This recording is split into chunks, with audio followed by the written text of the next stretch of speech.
Good afternoon, Assembly. I hope that you all enjoyed your lunch. We are ready to start with agenda item 12, high-level plenary session. So I would just invite everyone to please take your seats so we can begin. And with that, I will now hand it over to our vice chairs, Minister Talia, so he can guide us through this agenda.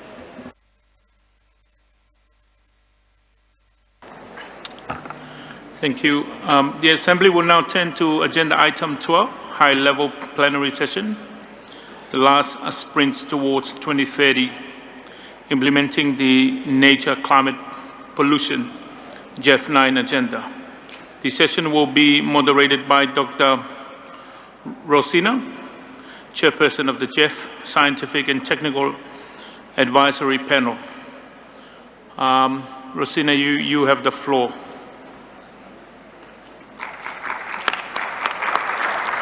Then we'll leave, eh? You have to leave.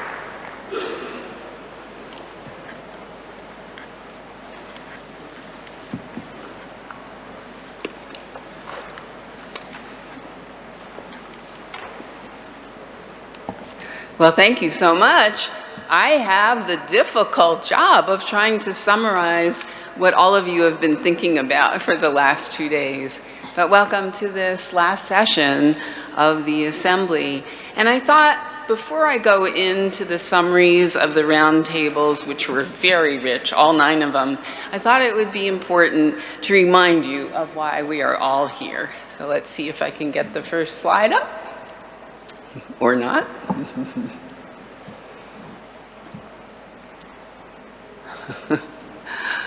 Well, if you were seeing the first slide, what you would see, do we have them loaded? Ah, there you go. Yes, I think this one is really meaningful. We've often heard that the Sustainable Development Goals can actually be viewed almost as a wedding cake, if you will. And I told you yesterday that more than half of global GDP is significantly dependent on nature. And so you can picture this as the base of the wedding cake with 4 key of the Sustainable Development Goals: water, climate, life on land, and life on water, as sustaining everything above it. Because nature is not just about conservation, it's protecting the real economy, that middle layer where nature's services support agriculture, infrastructure, industry, jobs, supply chains, and the conditions on which growth and development so strongly depend. However, as we know, there's a major misalignment in global finance. We're vastly underspending on the life support system that underpins our economies, while we continue to exploit and extract value on a daily basis. Now, you see GEF is playing a key role. It's the first green wedge, and its efforts, combined with ODA in blue and public existing finance in yellow, still leave that giant green bar a significant gap. And the Kunming-Montreal Protocol, Global Biodiversity Framework rather, estimates that probably $700 billion a year is needed to close that biodiversity financing gap by 2030. But to close that gap, both the climate and nature finance gaps that exist, we have to work from both sides of the equation. We need to increase financial flows by scaling finance, but also using finance, public finance, more strategically while we are mobilizing private finance and expanding blended, market-based, and innovative institutions. Valuing nature and its services is no longer just an environmental argument, it's an increasingly economic one. This is a McKinsey analysis that shows if we implemented the 30 by 30 biodiversity goals, we could deliver major benefits beyond conservation. We would reduce atmospheric carbon, we would support millions of jobs, we would expand habitat for threatened species, and also generate significant economic value from things like ecotourism and fisheries. So investing in nature is not a trade-off with development. It is an investment in livelihoods, in climate stability, and in long-term ecological and economic resilience. But yes, we do need to remember that we do want to protect all these wonders of nature. And yes, we also want to lift people out of poverty equitably with sustainable livelihoods for all. Okay, now that I've reminded you while we're all here, let me go into the results of the 1,000 people here who have helped us think over the last 2 days. We've had delegates and experts and partners help chart a course for accelerating our environmental action as we sprint towards 2030. So since I got these exactly 1 hour ago, let me try to capture the key takeaways and recommendations from each of the thematic discussions.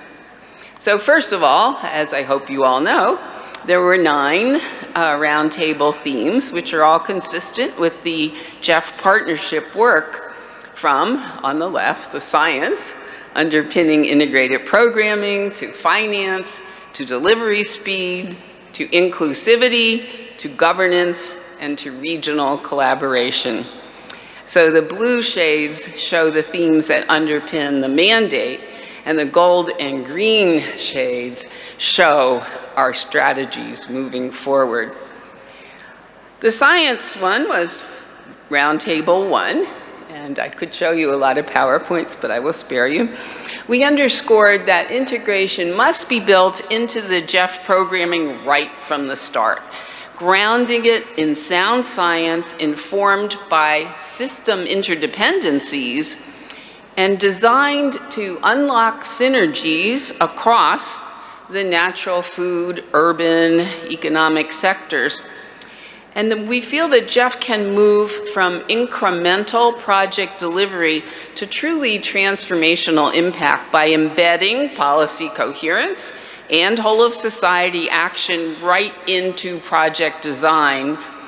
And we heard about country-driven examples, such as Cameroon's ebony value chain, how environmental protection and sustainable development can reinforce each other.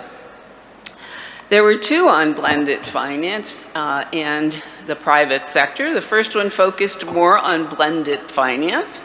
And while it's not a silver bullet, unfortunately, it is a proven mechanism for mobilizing private capital in challenging markets, including in biodiversity, in land degradation, and in adaptation. Financial innovations that the GEF has pioneered, the outcome-based bonds and debt-for-nature conversions, offer promising ways to align finance and environment ministries and channel capital from the global north. The Vice Minister of the Economy of Ecuador made a very compelling case about it during the roundtable. And the focus in the next 4 years is to consolidate the market, to standardize, simplify, and replicate it faster. The second roundtable on finance focused more on the private sector. And this one, the private sector and collective action from it is yielding robust results, whether it's through value chain initiatives, landscape and seascape approaches, disclosure frameworks, standards, protocols. We are delivering larger global environmental benefits, record levels of co-finance, and impactful social outcomes for women, for youth, and livelihoods. The next roundtable, how can we leverage the convention and family of funds? The family of funds really has to move lockstep with the conventions towards 2030, helping countries deliver these integrated outcomes we need across biodiversity, climate, land, oceans, chemicals, and emerging priorities such as plastics, with success being measured by real environmental and livelihood impacts, not by the number of projects or volume of funding. And the name of the game is innovation and adaptation was the tagline of this work group. We did hear that the GBFF has been an example of the ability to both move and to respond. The GEF family of funds value added must build on lessons from regional support, de-risking finance, integration, and country ownership, to mention a few. Leveraging ODA, Overseas Development Assistance. We have to scale impact through ODA, but that requires stronger bridges between the environmental community and the finance sector, including a clearer shared language, if you will, better understanding of investment needs, and more systematic engagement with institutional investors and the advisors who are shaping their decisions. Accelerating delivery of environmental outcomes. This roundtable emphasized that GEF 9 has the ambition and the resources and the evidence base to deliver, but implementation must now become faster, more accountable, and more focused on real environmental outcomes before 2030. Some transformative examples were shared from Uzbekistan, from Brazil, the Maldives, and Sri Lanka, showing that progress is possible when finance and policy and partnerships and country ownership and the right implementation platforms are all aligned. Leave no country behind.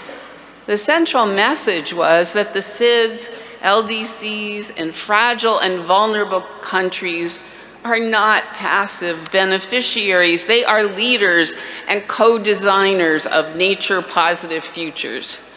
And GEF supports work best when it starts from the country-led priorities and it scales local innovation and responds to national realities. Leaving no one behind. Partnerships with civil society, indigenous peoples, women, and youth are not optional add-ons. They are delivery accelerators. They improve durability, legitimacy, and impact. The roundtable emphasized that community-led approaches need to be structurally embedded in the GEF governance, finance, and implementation, with accessible, sustained financing that enables local leadership to thrive.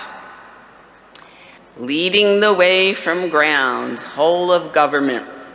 The roundtable showed that policy coherence is moving from ambition to practical opportunity, but it must be treated as both a technical and a political agenda, anchored at high levels, supported by data and evidence, and framed in terms that finance and planning ministries recognize. Growth, jobs, revenues, risk reduction, and public benefits. And because we are here, forging partnerships for land and water in Central Asia and beyond, this message was that land degradation, water scarcity, salinization, biodiversity loss, drought, overgrazing, glacial retreat, and climate risks are all part of one connected land-water system and must therefore be addressed as an integrated regional and cross-border planning effort. And the GEF has things to build on, and it should build on what is already working, including, for example, the Central Asia Water and Land Nexus Program and the Global Snow Leopard Program.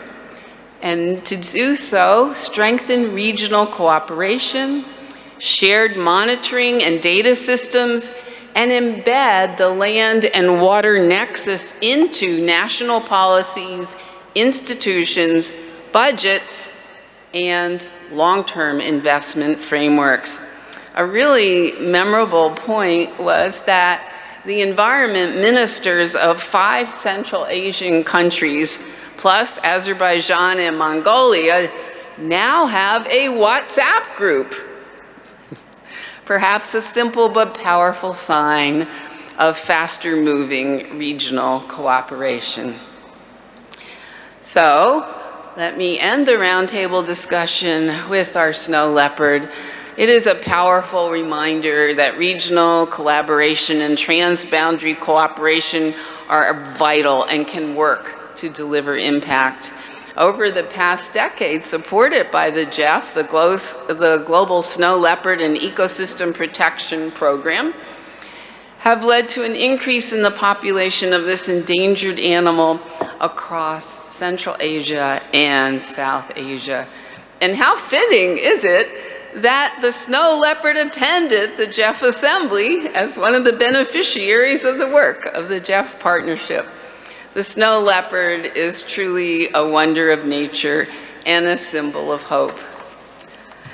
With that, I give you just the barest of conclusions from the magnificent 9 roundtables, but to go into more detail now, to explain to us how we can make these magnificent transitions work, I'm going to turn this over to Ken Lay, and there could be no better communicator of what is to come next. So let me introduce Ken, and you get the platform. He is the Senior Managing Director at Rock Creek, where he helps manage globally diversified investment portfolios for major institutional investors and works to expand financing for global public goods. He also was the treasurer of the World Bank, overseeing more than $100 billion in investments and pioneering innovations such as green bonds and catastrophe bonds. And he just happens to also be a member of the GEF Advisory Group of Financial Experts. Over to you, Ken. Welcome.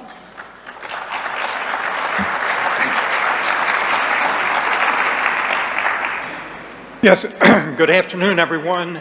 Excellencies, ladies, gentlemen, and all of our colleagues. I think it's been, I particularly want to say thank you to Uzbekistan for hosting this great event. And it's been very interesting to just see a lot of what has been evolving during the discussions. And Rosina has, of course, summarized quite compellingly, I think, the roundtables that have taken these key issues and the initiatives that we have to address as in this lead up to 2030.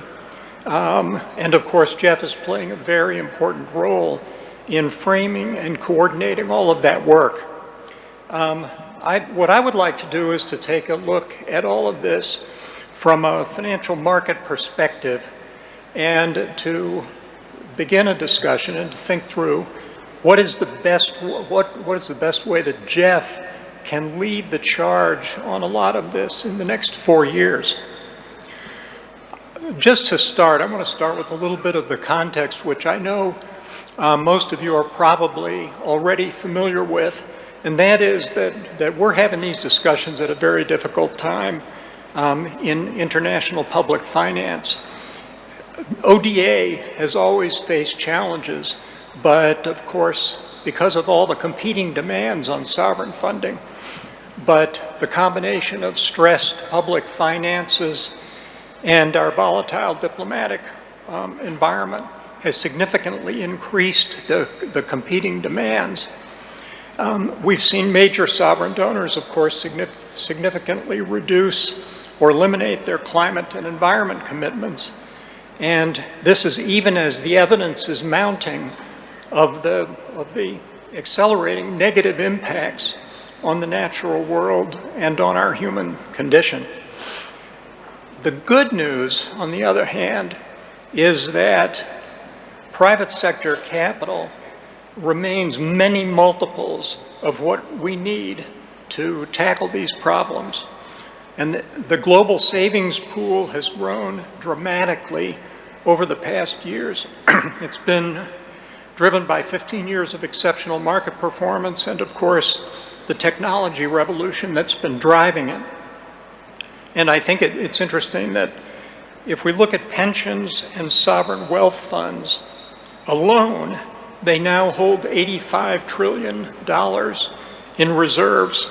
And of course, these numbers, this is the best number I could come up with. You'll probably find some others out there too, but that's the ballpark. And there's another $25 trillion in the insurance industry reserves. There's another $3 trillion in endowments and foundations. And that number is more than doubled if we actually include 120 trillion in bank deposits. So we're talking about a lot of money. And I would say, interestingly too, and this may cause some of you to smile, $170 trillion ostensibly is managed by financial institutions that have signed on to sustainability commitments like the UNPRI and so forth. So they claim to be aware and committed to trying to tackle these problems. And now let's look at if we look at the demand side, and what I'm going to focus on is biodiversity financing needs. And of course, that's one, that's a subset of the total environmental finance requirements. But as I was looking, UNEP figures show a 700 billion biodiversity finance gap. And to put that in some perspective, that's well under 1% of the totals held by institutional asset owners. And that's even without considering the bank deposits that I mentioned, or for example, retail investors in mutual funds. And so to put it really bluntly, providing the investment that we need to close this gap would amount to little more than a rounding error for the asset owners that are controlling these funds. And this is, of course, interestingly, this is despite all the effort that we make. We're as you all know, and as Jeff is very much involved in, we are developing much better conservation and environmental protection projects. We're publishing better science. And of course, we continue to get together in gatherings like this to make sure that these efforts are well coordinated and that they're getting the appropriate attention. But, and I will say, and one of my GEF colleagues pointed out quite bluntly and very correctly, the asset owners owe a pension fund manager in Toronto, or maybe the manager of the state sovereign wealth fund in Alaska, or an insurance company CIO in Singapore. They're not here in the room with us. And as my colleague said, they don't seem to be losing sleep over our targets. And so the question that we all, I think, have to be asking, and for all of us here today, is why aren't they, and what do we have to do about it? And I think we all of you know the fundamentals of some of this, and that is that for many, many people, whether it's in the financial industry or it's on the ground, short-term economic benefits continue to outweigh long-term concerns. We all know that the present value of near-term and long-term damage that's being inflicted on the environment is much greater than the short-term benefits that some people seem to be realizing from it. And we have begun to be able to value the value of protecting natural capital, but even though we have begun, we're putting value on it, but it's proven more difficult to monetize that in a way that can be applied in funding the closing of the gap. But I would point out that is beginning to change. And there was a recent study that London School of Economics published that shows that countries that have very high biodiversity degradation are paying about 0.75% more premium on their sovereign debt. That's the average. And that's a measurable financial penalty for natural capital destruction and the markets are beginning to price that in. And for the most nature-dependent and climate-vulnerable economies, that penalty can be 3 times as large, which is a brutal burden on exactly the countries that can least afford it. And of course, and apropos this issue about valuing these issues, there are other areas in environmentally important areas. Good examples, energy efficiency, and of course, carbon-free energy, where it's relatively easy to quantify the avoided costs that are associated with making those investments in ways that can be, and you can see how all of that can be front-loaded to offset the costs. So those are, these are issues that really have to be taken on as we move forward on the biodiversity side. So we have the evidence, and I think the market is letting us know what needs to happen, but it really has not yet come home to the asset owners that are controlling the money. And so suffice to say, I mean, this is obvious. We need to attract greater investment from this global savings pool. We need to do it on terms that are affordable, and we need to do it in ways that otherwise meet the needs of the initiatives that we're funding. And then finally, and this is important, that require the least possible application of scarce public capital. And that's, of course, both the conventional sovereign finance and ODA, but it's also the pressures on the MDBs and this entire ecosystem. And I think, as you know, there's a lot of discussion underway about how to tackle, how to improve the efficiency of the use of the balance sheets and so forth. But the key point is that these are the things that we have to be focused on as we move forward in financing all of this. And I think and this was discussed some in the roundtables, it's clear that we need to have some bridge that will connect, on the one hand, the asset owners, and on the other hand, those of us who are trying to protect the natural world that all of them actually depend on. And GEF is exceedingly well positioned, I think, to play that role. And I think it's something that all of us should be focused on very intently as we move toward the 2030 period. But let's take a look. What is when we talk about creating this bridge between the two, between this financial world and our environment world? I think the first question is, how do we get the risks of not tackling this in front of the other side? And asset owners, of course, the first question they're always asking is, what's the risk if they make the investment? And again, largely a lot of this risk is not visible in the models that they're using to calculate their risk-adjusted returns.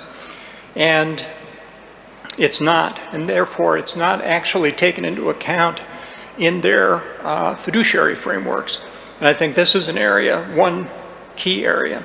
And I think GEF is probably very well positioned to convene the players that need to have some input into all of this, including, for example, credit rating agencies, the central banks, the IMF and the World Bank, of course, and securities regulators, and of course, the asset owners themselves, to ensure that the models that they're using properly incorporate nature degradation as a macroeconomic variable and not as just an economic footnote to their decision making. And I think, to put it in a simplistic way, the ambition for GEF 9 has to be perhaps making investing in nature as natural as investing in infrastructure. And that's going to mean, of course, that these transactions need to be brought forward in very predictable frameworks with standardized metrics and in transactions that an asset manager in Frankfurt or in Singapore can invest in without having to hire extensive legal support and make a leap of faith. That's what we have to get to. And I think that if we can do that, then at the end of this, by 2030, if we get to work on it, I think we'll have that the team, the investment team, that in a pension fund, for example, that hasn't allocated to finance for these purposes, and not the one that has, is the one that is going to have to explain itself to its board. And that, of course, is a major incentive for behavior in these institutions. And GEF 9 commits 25% of the programming to mobilizing private finance at scale. But we have to make sure that the instruments that we're working with meet the needs of these asset owners in the world in which they're operating. And that means we have to look at the ticket size, we have to look at the liquidity of the instruments that we're offering them, the tenor, and of course the credit rating.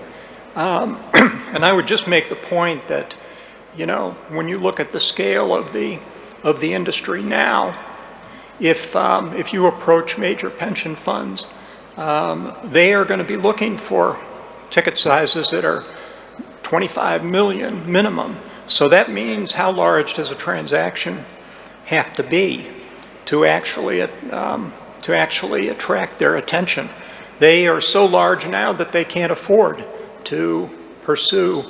They can't afford to pursue small, complex, individual transactions. And I think the other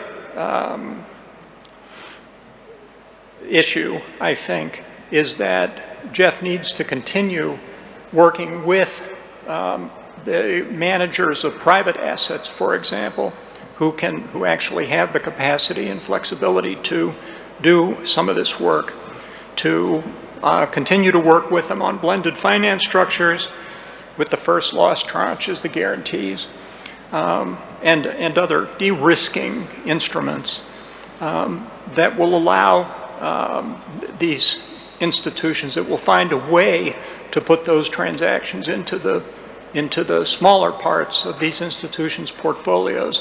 But of course, one has to understand they want a larger return, and that, of course, is an issue. The other, and this kind of leads to another thought about this, and that is there a way that the GEF can participate in influencing a change in behavior on asset owners? And I think the key issue that we have to tackle is that the process that all of these institutions have to go through, their investment policy statements and all of that, it's interesting. They simply, they have a very, in a lot of respects, common approach to all of this. And they have particular asset allocations and they have particular expectations with respect to returns. on each of them. And there's a need for us to work closely with that we can provide the type of disciplined valuation indications that they need to work effectively and to effectively include in their modeling. And if they can begin to see that it's not just that they're being ESG friendly by making these investments, but that in fact they can incorporate them into modern portfolio theory, into their modeling, then that is going to change, I think will significantly change behavior. And as I mentioned too, the ticket sizes have to be large, so there's an opportunity for GEF to focus on trying to ensure that a lot of the work that's going on that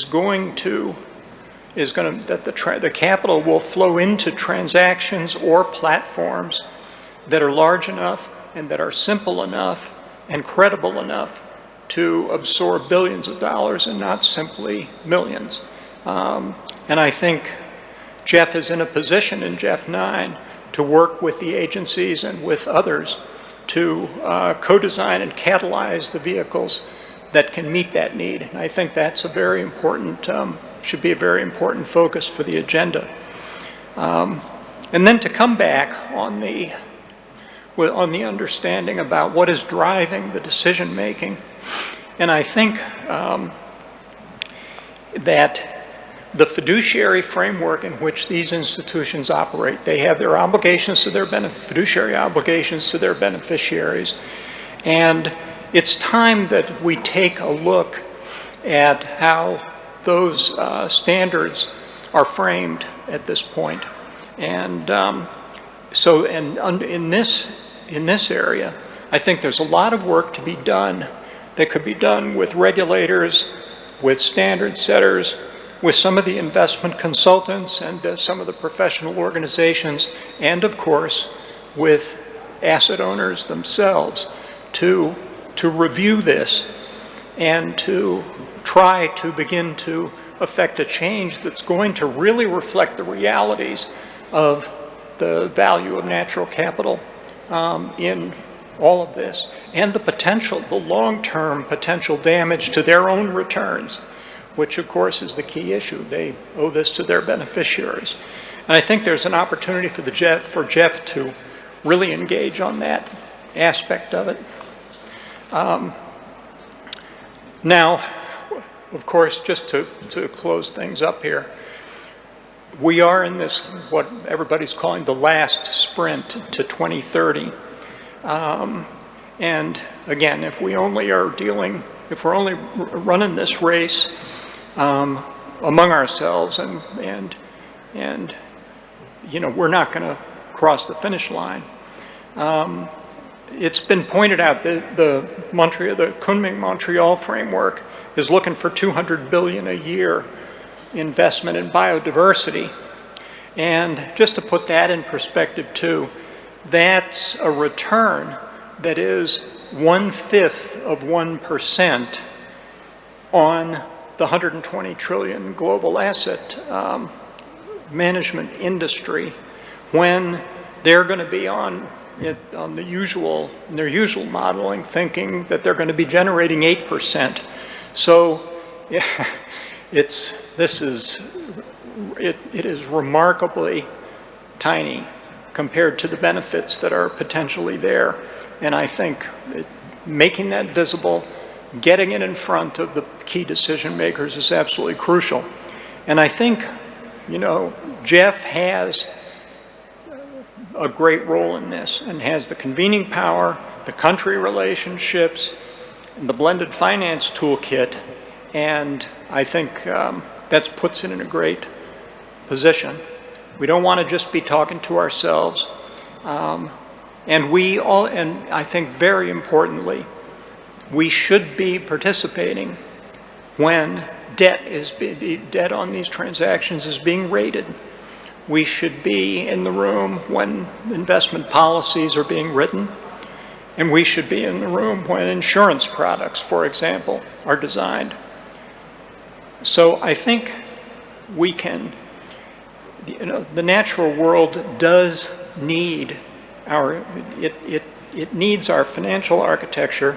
The GEF is well positioned, and I think it's probably very realistic to think that GEF could step out and become the bridge that connects the capital markets to the natural environment that we're working so hard to protect. So thank you very much.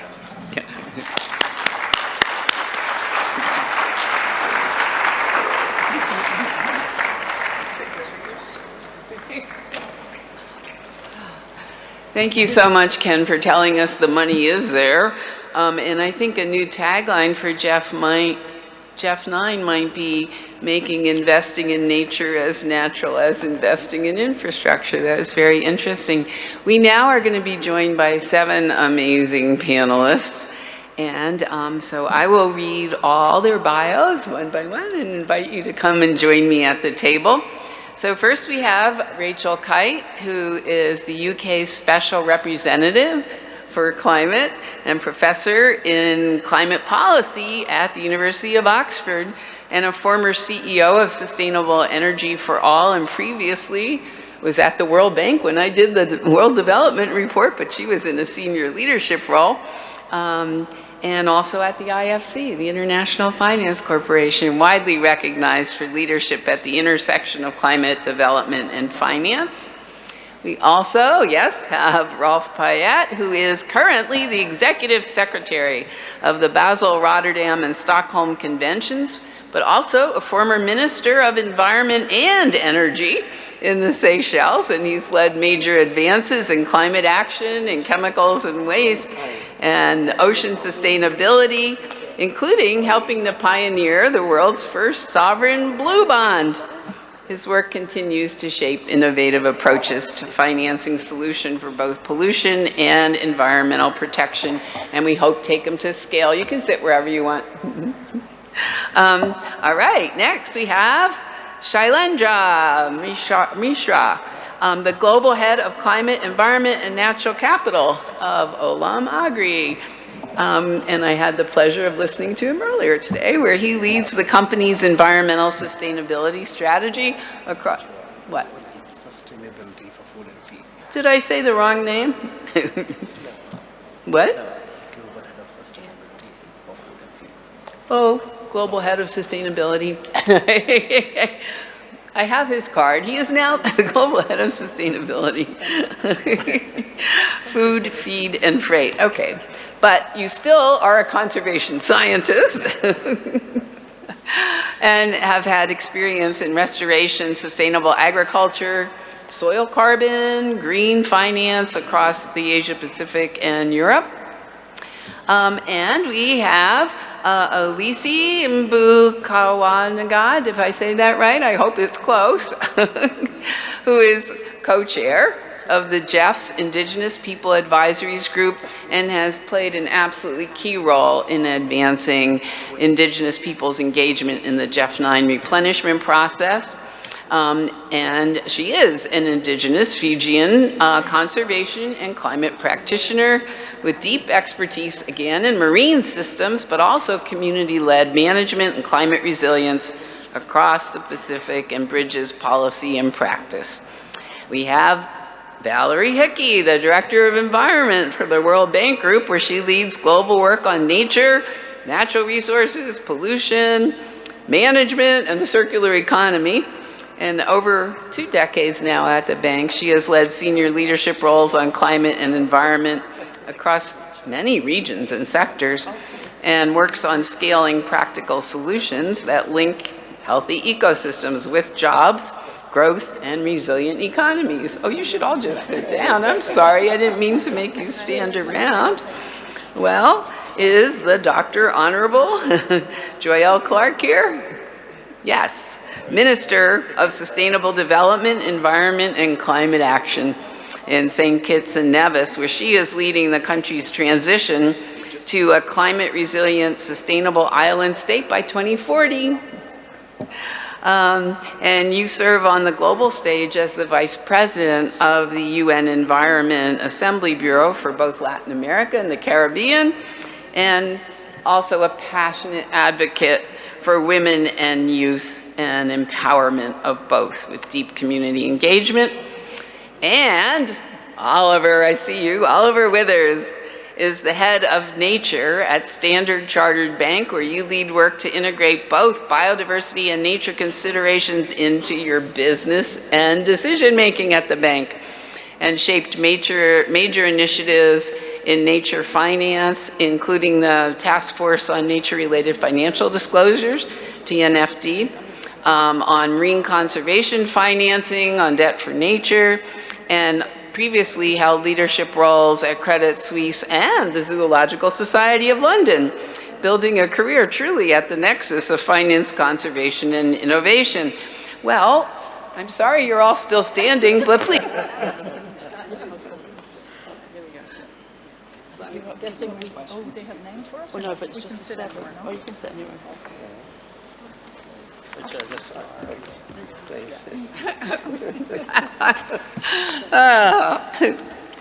Well, it was such a distinguished panel, it's impossible to get all their wit and wisdom in only a few minutes. But we were thinking, Ken and I decided that it might be more engaging to have a few rounds of short questions, and if it works, we might actually be able, to start with finance, but move to issues of land and water outreach, education, and extreme events, but we'll see if it works. So because all these excellent panelists are used to speaking in sound bites and truth to power, we're going to make an effort to try to have 2-minute responses to each. And so maybe, let's see, why don't I start with Shailendra? A nice easy one. Where are the best sources of private capital, and what are the best modalities to blend this finance with the GEF resources? Thank you so much, Jeff Secretariat, for the invite. Well, I think what we exactly need, where the GEF's modalities can come in, is how do we de-risk the supply chain? And exactly like, at a very early stage as a catalytic fund, it can involve in an early stage as a farmer training, MRV systems, traceability, or first loss facilities, And then we can see that once these adoption risks are reduced, that's how the scale can happen. And we have partnered with GEF 7 and GEF 8, and what we have what we have found that working with smallholder farmers and really giving them the technical assistance at right time has helped reduce a lot of environmental issues. I have examples from RISE. I will just take one example where we are working with, let's say, example from Vietnam, and like 10,000 smallholder farmers. And through alternating wetting and drying, and improved nutrient management and better agronomy, we were able to increase the farmer income by 17%. And the reduction of water use was by 40%, and also the reduced fertilizers. So these examples of intervening at the right time with the farmers has really helped farmers to grow their livelihoods. So what are GEF modalities is like we can have it at a very integrated framework, right? So we have to look nature, climate, and livelihoods at an integrated way. Like, of course, that's what I agree, we have nature positive, climate positive, and livelihood positive goals, but all that are intertwined. So that is what I feel that in GEF programs, we have to see that it's not just about climate or nature, it's also about how that helps improve the livelihoods of those farmers. And one more thing I would like to add, we have to see the supply chain in an integrated way. So let's, for example, like aquaculture or poultry culture or livestock at the downstream. Ultimately, Olam as a food, feed, and fiber company, we are in feed. So We are working with upstream supply chain at the farmer level as well, but also with the aquaculture farmers or, poultry culture farmers. So we have to see it in an integrated supply chain manner. And these are some of the modalities of examples which I can share. Thank you. Well, thank you, Shailendra. How about, Ken, you want to ask Oliver a follow-up? Yeah, and Oliver, I mean, in your position as if you're doing natural capital at Stanchart, you've obviously had a lot of chance to think about a lot of these mechanisms, blended finance, the debt for nature swaps, wildlife conservation bonds. Very interested to know what would be your advice to GEF to move the needle over the next 4 years as we move forward. Thanks very much, Ken. I'm actually going to segue from a couple of points that you made, Ken, which I think were really, really important. So I'm from South Africa. In Africa, we've got a saying, if you want to go fast, you go alone. If you want to go far, you go together. So I think first and foremost, huge kudos for this panel composition, which represents so many different stakeholder groups. And that's really how we are going to go far together. But I really want to jump on the point Ken made around kind of the regulators, right? We need the regulators in this room, and we don't need the regulators in this room as a once-off event. We need the regulators in this conversation on an ongoing basis. And I really want to point at a very practical, tangible example of this. The EU has something called the infrastructure supporting factor.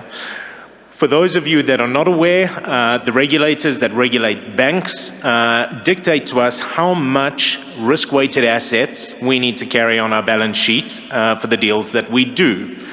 The infrastructure supporting factor incentivizes infrastructure investments that have social benefits. We would like to see that regulatory environment really focus on this idea of nature as infrastructure, and huge credit to AIIB who have been pushing this over the last few years. We think this is a really, really critical step from a banking perspective to unlock capital at scale, and to Ken's point earlier, to be able to do that at affordable rates. So we'd love to see the regulator in this forum. Second point I'd like to make, and I don't think that the GEF gets enough credit for this, it's the innovation agenda. It's hard, it resembles venture capital, there's lots of failure, but it's those moments where you get it right. And I was very fortunate as an individual to benefit from some GEF innovation funding when we were developing something called the Rhino Bond. And the GEF gave us patient capital that allowed us to build out the hypothesis, the science, the interventions that really underpinned what the World Bank then converted into an outcome bond. And delighted to say at that point, I was working with the artist formerly known as Credit Suisse, and we were able to play a role in structuring that. And we're now seeing outcome bonds grow in the market today. That is only down to institutions like the GEF providing that innovation funding. And I think as much as we are all accelerating to 2030, we also need to be thinking beyond 2030, and we often think about building out a quiver of arrows. Some of those arrows are going to be short distance, short timelines before 2030, but I'd really encourage that innovation agenda to continue. Wow, thank you. Thanks. Well, maybe Valerie, we could turn to the World Bank, where the World Bank is prioritizing not just greening individual projects, but actually greening entire economies.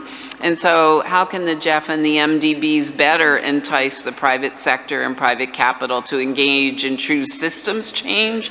Because it might take a long time to achieve return. Thank you, Rosina. Well, the good news is the private capital is already doing this and is already flowing into these sectors. So just a few weeks ago, we launched the Circular Economy Investment Tracker. And we actually found that the private sector has invested $198 billion in the last 2 years on circular economy investments. So money is flowing. It's also flowing, by the way, into biodiversity businesses, where there is this structural mismatch between the growth cycles, nature growth cycles, which are longer than the financial tenor, financial timelines. So money is flowing in because there's profits to be made. The wood products market is worth almost $1 trillion a year. So there's money to be made, and that's the equation for private sector. At the end of the day, they put money in against a simple equation. The profits are high enough, and the risk is manageable enough. And that's where the GEF can play this special role that we've been talking about this week and that we've all been working on for years. It's first and foremost to do the things that the GEF does really well, which is to help governments build the enabling regulations that provide the market demands, the market signals, and the policy predictability to help private sector manage risks and to be very clear on where those profits are. And, by the way, to build the institutions to help enforce those regulations. We talk a lot in the conservation community about paper parks. There are also paper policies. That's why institution building matters as much as enabling regulations. And then the second thing that GEF is doing and must do more of is exactly a focus on blended finance. But providing what we call the Goldilocks blend.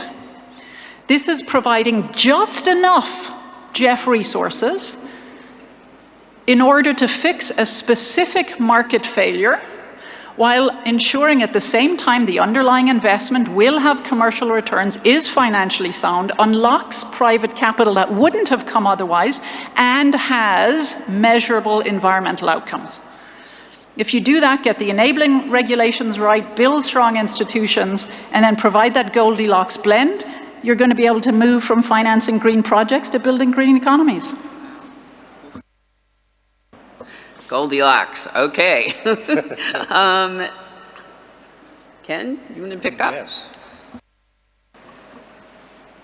And yeah, this is for Rachel. And I had mentioned the stresses on ODA. Yeah. And of course, one of the major ones has been the defense budgets of a number of these major countries. And I guess I'm wondering whether you have thoughts about how best could one argue that environmental security amounts to national and international security?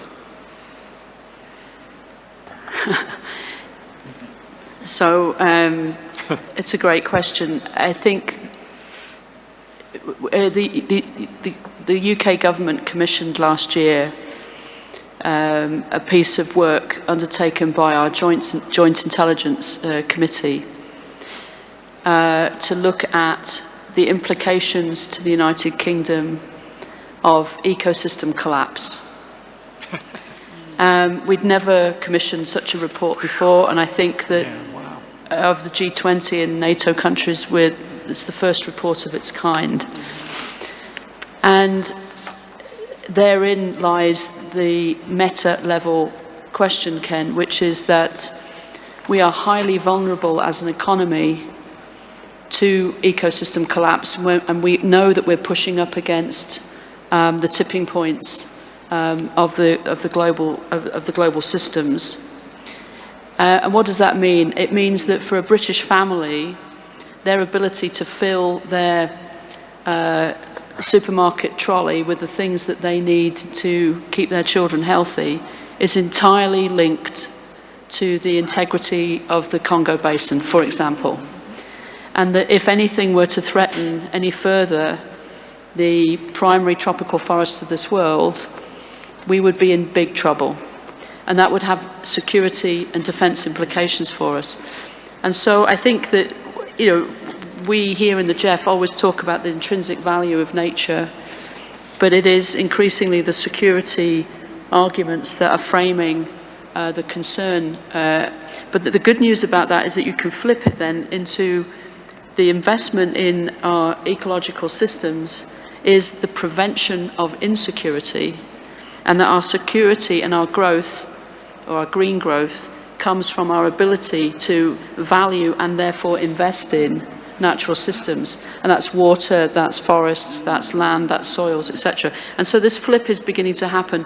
And I have to say that living in London, with the City of London, which is the biggest green financial centre in the world at the moment, and where more green bonds are listed, more blue bonds are listed, and more Islamic bonds are listed than anywhere else, the underwriters there, the financiers there understand this.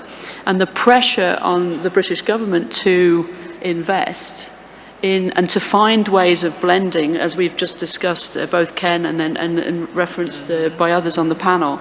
The pressure for us to be able to use instruments like the GEF to leverage their capital into natural systems is coming from them. They need a little bit of assurance, they need a little bit of help, they need the partial risk guarantees, they need the preferred creditor status of the MDB system, they need assurance, but they want to invest in this because they understand the security argument. So I'll leave it right there, but you will hear the word security all of the time now, you know, as the sort of the leading edge of the energy debate. We need energy security rather than energy sustainability or energy affordability. You hear security all the time, but this, we shouldn't be afraid of this language because I think we can use it to our advantage because it is understood as our insecurity is understood from coming from ecosystem collapse. Wow. Wow. Yes, thank you for that. Wow.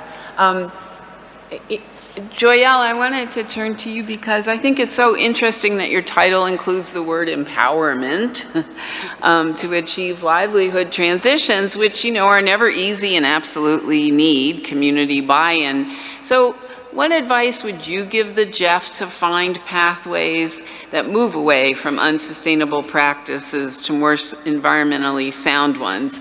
And I suspect empowerment will be part of your answer. Thank you. Indeed. I really appreciate this question. And one thing that has guided my work in this space and the work of my ministry is a recognition that the economy cannot survive environmental degradation, as was just raised, but more importantly, that livelihoods cannot be sacrificed for environmental conservation. Both are important and both are related. So transitions away from unsustainable practices require being people-centered, inclusive, and economically viable.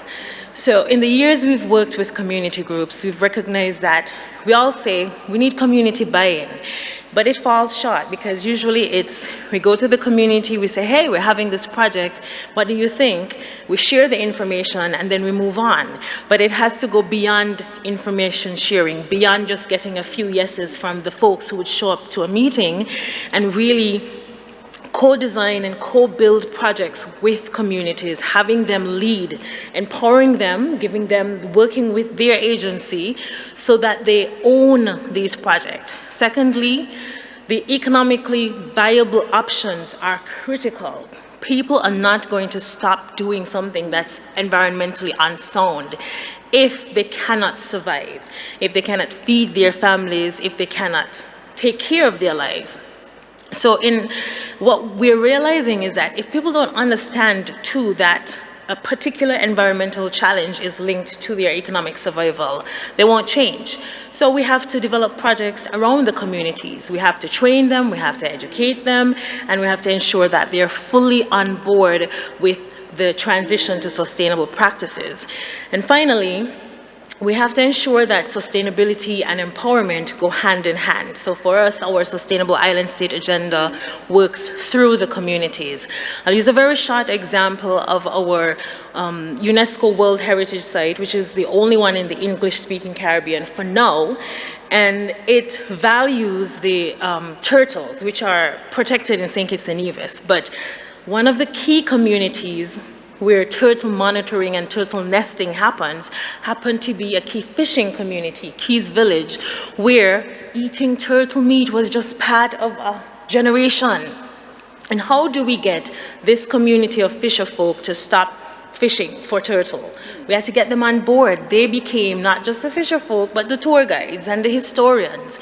And they understood that they could transition from this particular livelihood to become tour guides. They were fully on board, they designed the projects, but they understood that this particular unsustainable practice could be a sustainable practice because they owned the product. So that's what we need to do.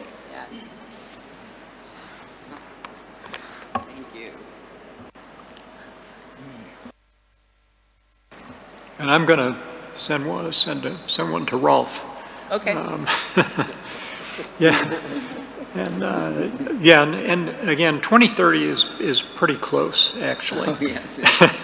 And And I guess there's a lot of discussion that projects approved in the very first year of GEF 9 are going to have tremendous importance if we're going to be meeting the targets that we have. If you had one recommendation for GEF 9 that would most accelerate the pace at which these resources can actually get deployed, what would that be? Well, one, I think I'm going to build upon what my predecessors said, because they said some really fantastic points here. I'm going to start first with supply chain. Yeah. Supply chain is so important for us to understand and to address those issues. So better understanding of supply chains is key if we're going to solve some of the challenges that we have. Secondly, regulators. And I'm assuming you were talking about banking regulators, but here I'm talking about environmental regulators, how to get them to talk to each other, because at the end of the day, when I'm talking to the private sector, they say, oh, look, we want a level playing field. Look, we want enforcement applying across the board. We want to ensure that, polluters are paying for the cost of pollution. So this needs to come in. Thirdly, innovation, key. How do we use the GEF resources to stimulate innovation, not only in financial, but also in the way we do things, in the way we deliver, the results. Extended producer responsibility. I'm bringing in a new area of work, because it's linked very much to circular approaches you're talking about, and also is raised by the private sector. Extended producer responsibility needs to be further unpacked. And how do we unpack the concept of producer responsibility in a world today where the products span different regions of the world, coming from, we are so connected globally that sometimes unpacking pinning extended producer responsibility can be very complex. And then bringing to what Rachel was raising. I mean, 2 years ago, I was having an interesting discussion in Europe, and I was saying, we talking about national security, and electronic waste is about national security, because they contain critical minerals. Now, these critical minerals have been extracted at such a high cost, including climate, biodiversity, and so on, and then we use it, and then we throw it away. Or we export it somewhere where there's no treatment facility. Now, can we leverage capital financing? Now, some of the richest people in the world have made their money from waste. So we have working models, right? These people have seen the opportunity through waste recovery and recovering some of the materials. So moving from linking to security, I now move to data sovereignty. And this is a topic that I'm listening here today with the rise of artificial intelligence, with the construction of data centers. Countries are thinking of data sovereignty. They don't want their data to be held somewhere where they have no control, which means that we'll all be investing in the future. So what will be the environmental effects and impacts of this new world coming to us? And finally, I think my time is running out, is the future. The future, the way I'm looking at it now, is we are going towards electronic vehicles, solar energy, and all these other green technologies. Are they going to be circular? Yes. I haven't heard anything. And the GEF needs to enter into that space, because we cannot reinvent pollution. We need to solve future pollution. We have a legacy pollution which we struggle to solve, but future financing should be not reinventing pollution. Thank you. Don't reinvent pollution. Okay. Yes, wise advice. Oh my. As some of you know, I once was a marine biologist, and so Elise, I can't help but ask, you have worked on marine programs in many countries, and blue carbon is greatly underappreciated and still very much underfunded. Do you have recommendations on how GEF can greatly advance blue carbon? Thank you. I do have recommendations, quite a few, but I'm very aware of the time that we have. And just listening to everyone, I had prepared my answers, but I want to connect with everyone who's spoken before. I really liked the reference to, like the shopping in the supermarkets is dependent on the health of the Congo Basin. And for us, this ocean, this blue carbon system that we're talking about, you know, is our supermarket. The mangroves, the seagrasses, like we literally still go out there to get livelihoods, you know, every day. And when we talk about blue carbon markets, I think it's underappreciated because the people, the indigenous peoples, the communities that have been stewards over these resources are most often not in the rooms where the conversations are happening about market value and carbon sinks and all of these other big fancy terms that, you know, it's really hard for them to grasp because they do the work and they do understand it, but it's not in the framing that reflects what their understanding is or what our understanding is. And so as we're talking about these things, we must also talk about stewardship, rights, and benefits. And, you know, the GEF has already recognized blue carbon as a priority through the GEF 9. And this aspirational target directing 20% of financing to indigenous peoples and local communities is exactly where this ambition could start. And quickly, my recommendations are, you know, invest in what's already working. Across the Pacific and other coastal regions, indigenous communities are already safeguarding their ecosystems. When you're talking about data and intellectual property and intellectual knowledge, it's also there with us, stored in a different form, not in big machinery, it's actually stored in humans with a limited lifespan, but shared for many, many generations through our own traditional processes. And, you know, we must ensure blue carbon finance does not dispossess communities. FPIC, or free, prior, informed consent, must be a requirement, and communities must retain agency over decisions affecting their lands and waters. GEF can help countries address one of the biggest barriers to investment, which is uncertainty around, you know, who owns it, who is a beneficiary, governance, benefit sharing, clear frameworks that recognize customary tenure and create confidence for investors while ensuring that these communities are also a part of it and benefiting and not just spectators to the whole process. And, you know, maybe a bit more detail, but, you know, many countries still lack comprehensive mapping, monitoring, and valuation of blue carbon ecosystems, and the GEF can help countries move beyond one-off assessments and support the integration of blue carbon accounting and national statistical systems. Like in Fiji, we have our Bureau of Stats helping them to create this so that so this should capture not only carbon values, but also the broader economic, social, and cultural benefits that these ecosystems provide. Because if we recognize these multiple benefits, we can build a model where climate action, conservation, and indigenous stewardship reinforce one another.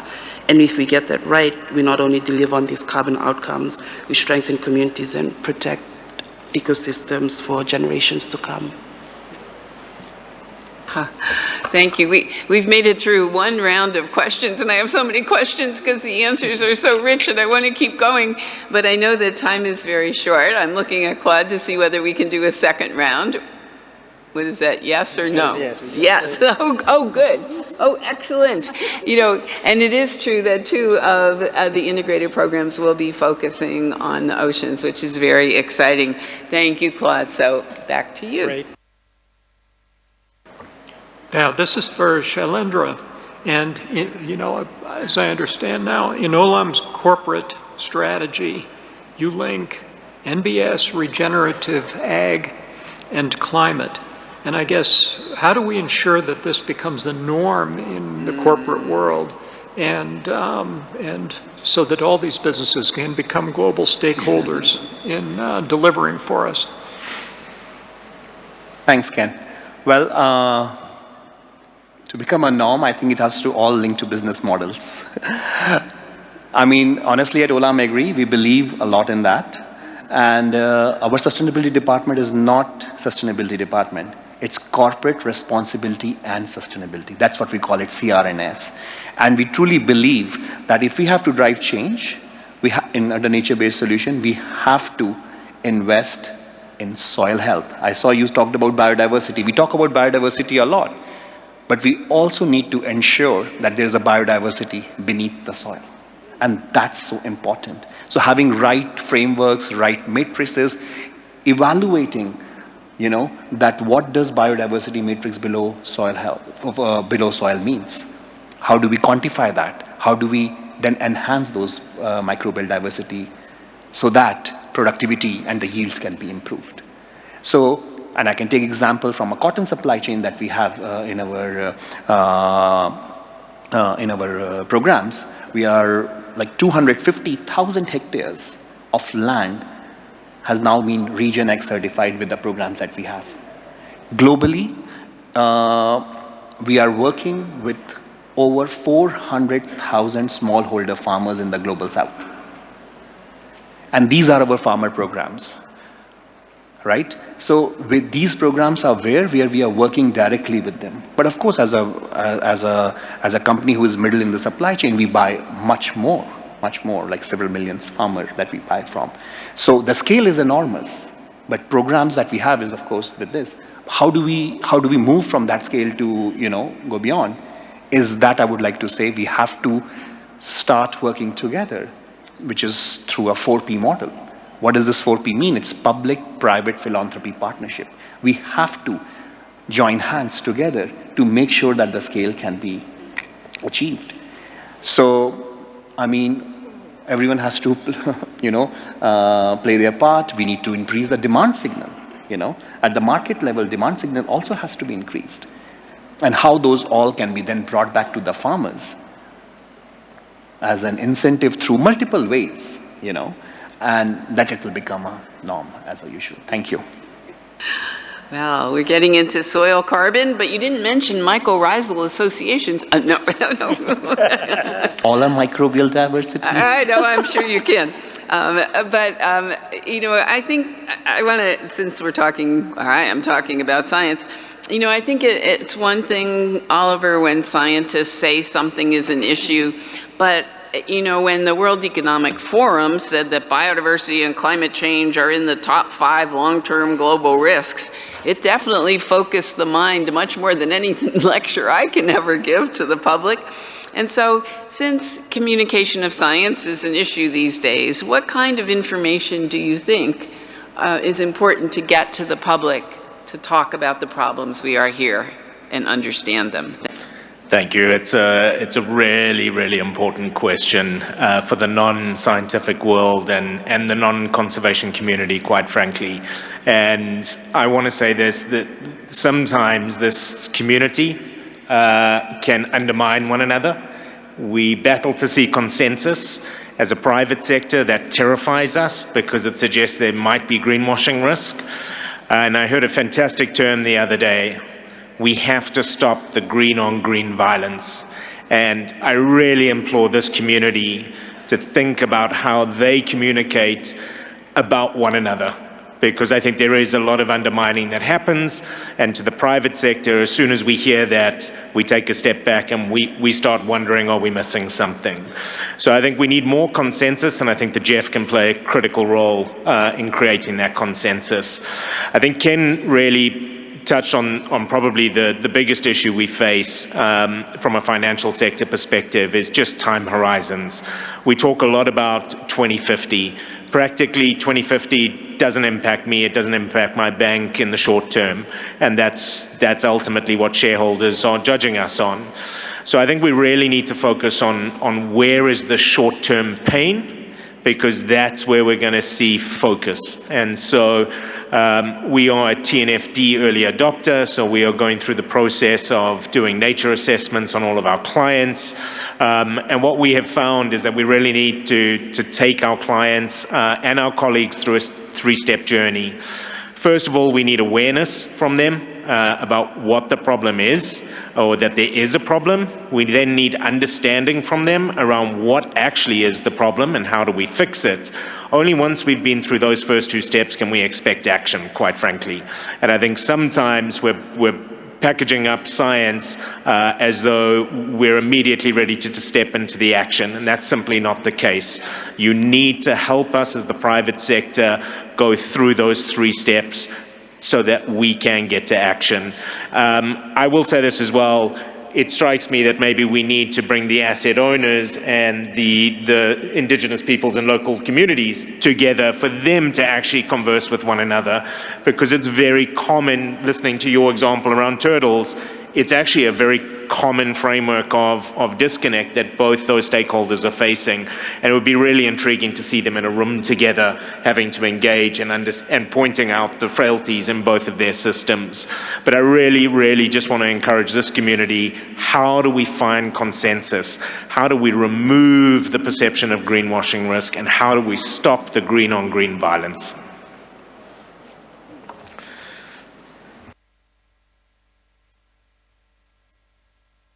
Val,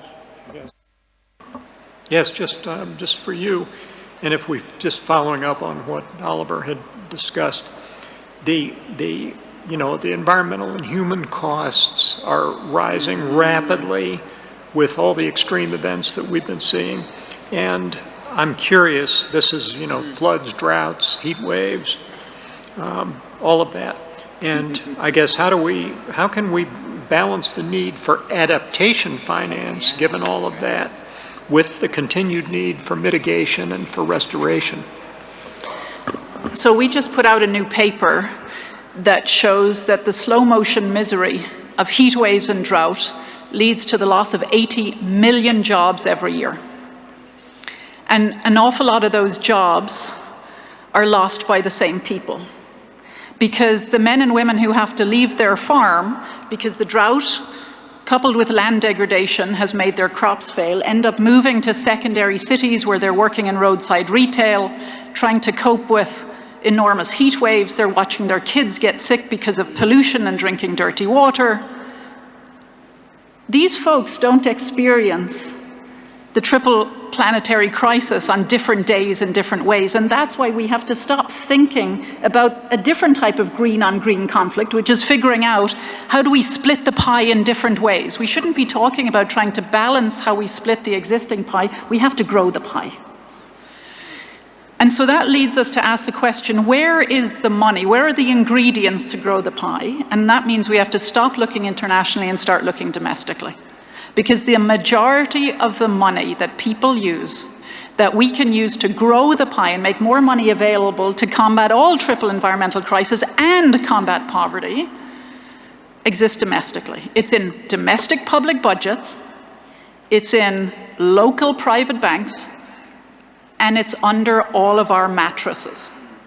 And this is where the GEF can really help mobilize domestic resources better. When it comes to public resources, for example, public budgets, in the next 20 years in Africa, the equivalent amount of infrastructure to meet the demands of a 1 million person city has to be built every 2 weeks. Every 2 weeks, the equivalent amount of infrastructure for a 1 million person city. If the GEF can help the governments that have to invest in this infrastructure understand that nature is the most affordable and their most available technology to make that infrastructure resilient, then we're growing the pie. If the GEF can continue to work with local private banks and help them understand that they should be rewarding businesses with the kind of business models that are nature positive, not just because it's a good thing to do, but because that's going to reduce their share of non-performing loans in their portfolio, that's going to grow our pie. And if the GEF can help ensure that rural communities, indigenous communities, who are the most unbanked people in the world, it doesn't mean they're financially poor, it doesn't mean they don't have money, it's the fact that they put their money under their mattress. That's money that can be made available to help them build wealth, but also to be put to work to build resilient infrastructure, to use nature as a technology, to get into market share of nature-based businesses. And the GEF can help those communities and help those families get banked and use that money. That's how we grow the pie and can finally stop talking about how we try and rebalance a pie that today is too small. Yeah, we've been talking about the sprint to 2030, but clearly what happens after 2030 in the next 20 years is really important too. And Rachel, you have held many educational positions in your time, and so those who may come behind us, the next generation, to finish this push towards sustainable and equitable development need guidance. And so what do you think is needed for that next generation? So we often talk about the financial gaps that impede all of the transitions that we're trying to build and the sort of more equitable, cleaner, greener future that we need. There is obviously a financial gap in many countries, in many sectors, but the other big gap is the lack of skills. At the same time as we have underemployed and unemployed youth at levels that are, clearly unsustainable. So I think, there are certain countries where young men can expect to never have a job.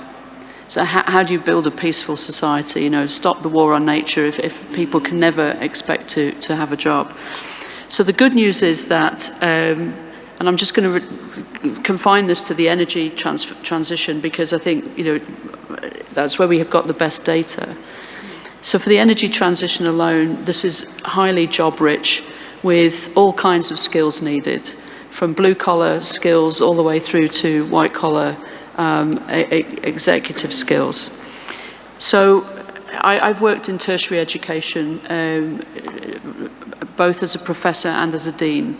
And one of the most recent examples, I think, was actually in the state of Massachusetts. And you think, well, why is she going to talk about a case in the developed world? I said, because I think, first of all, the developed world needs to do this as well. This is not something where there's any recipe for success. But also, it hints at, my experience hints at what's needed elsewhere. So Massachusetts was expecting to build a green energy system by the mid-2030s. That may have been slightly interrupted recently. But it still needs to build a clean energy system for which it doesn't have the skills and for which its education curriculum and its public education system is not built. And so what we were able to do was to go back down into the public system and look at the curriculum in high school, look at technical high schools, and look at creating more technical high schools so that you could graduate high school with the technical skills necessary for the renewable energy industry, offshore and onshore, and all of the component parts in it, including everything that we're doing with critical minerals to build out the technology. And then if you wanted to go from a technical high school into a community college or into a technical college and get two more years of technical education, there was a fast track for that, for those industries. And then if you wanted to get a 4-year degree, then you could go on to that. Now, what was key about this was that that pipeline was a mixture of private and public interest.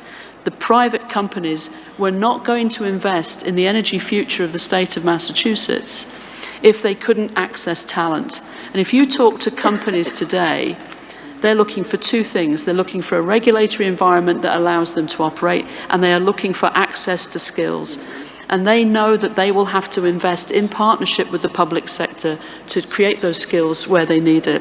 So we were able to build that pipeline. Some of that has withered with political decisions made at the central government level. And I think that's also the message to governments here, is that this is long-term planning. But the private sector is a willing partner because it simply cannot operate, let alone make profits, unless it can access talent. So I think that there's much to say.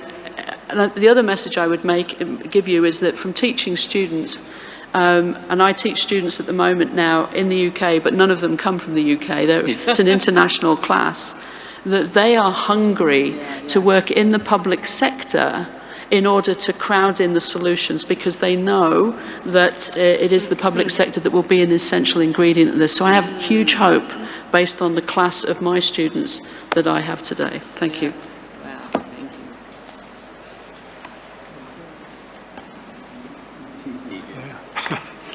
you. Jael, your turn again. And and I heard you in this morning in your good remarks.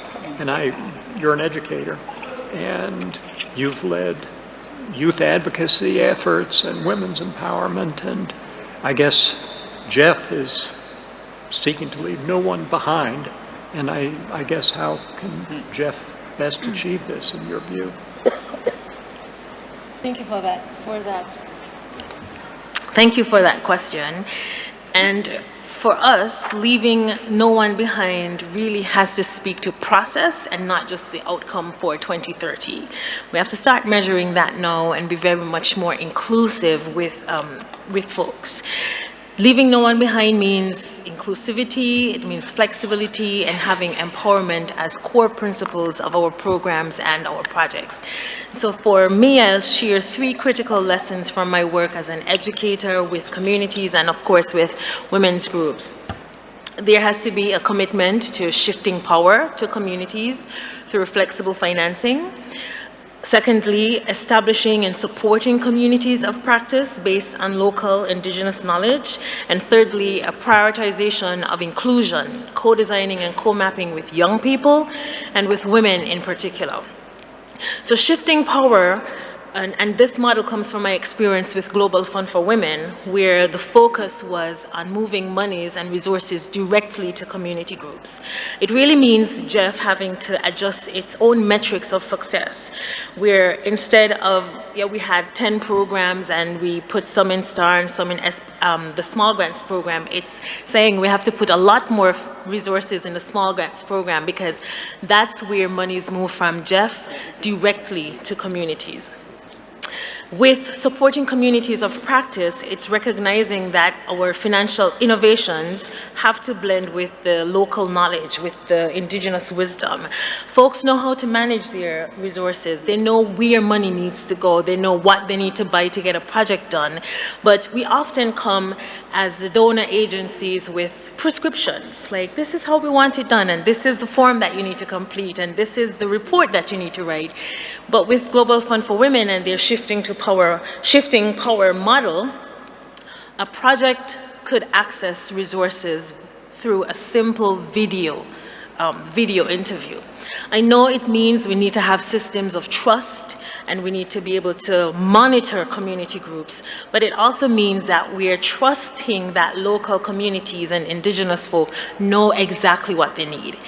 And on the point of inclusive planning and implementation around youth and women in particular, we often say that youth are the leaders of tomorrow, and the young people I work with say, nah, we're the leaders of today.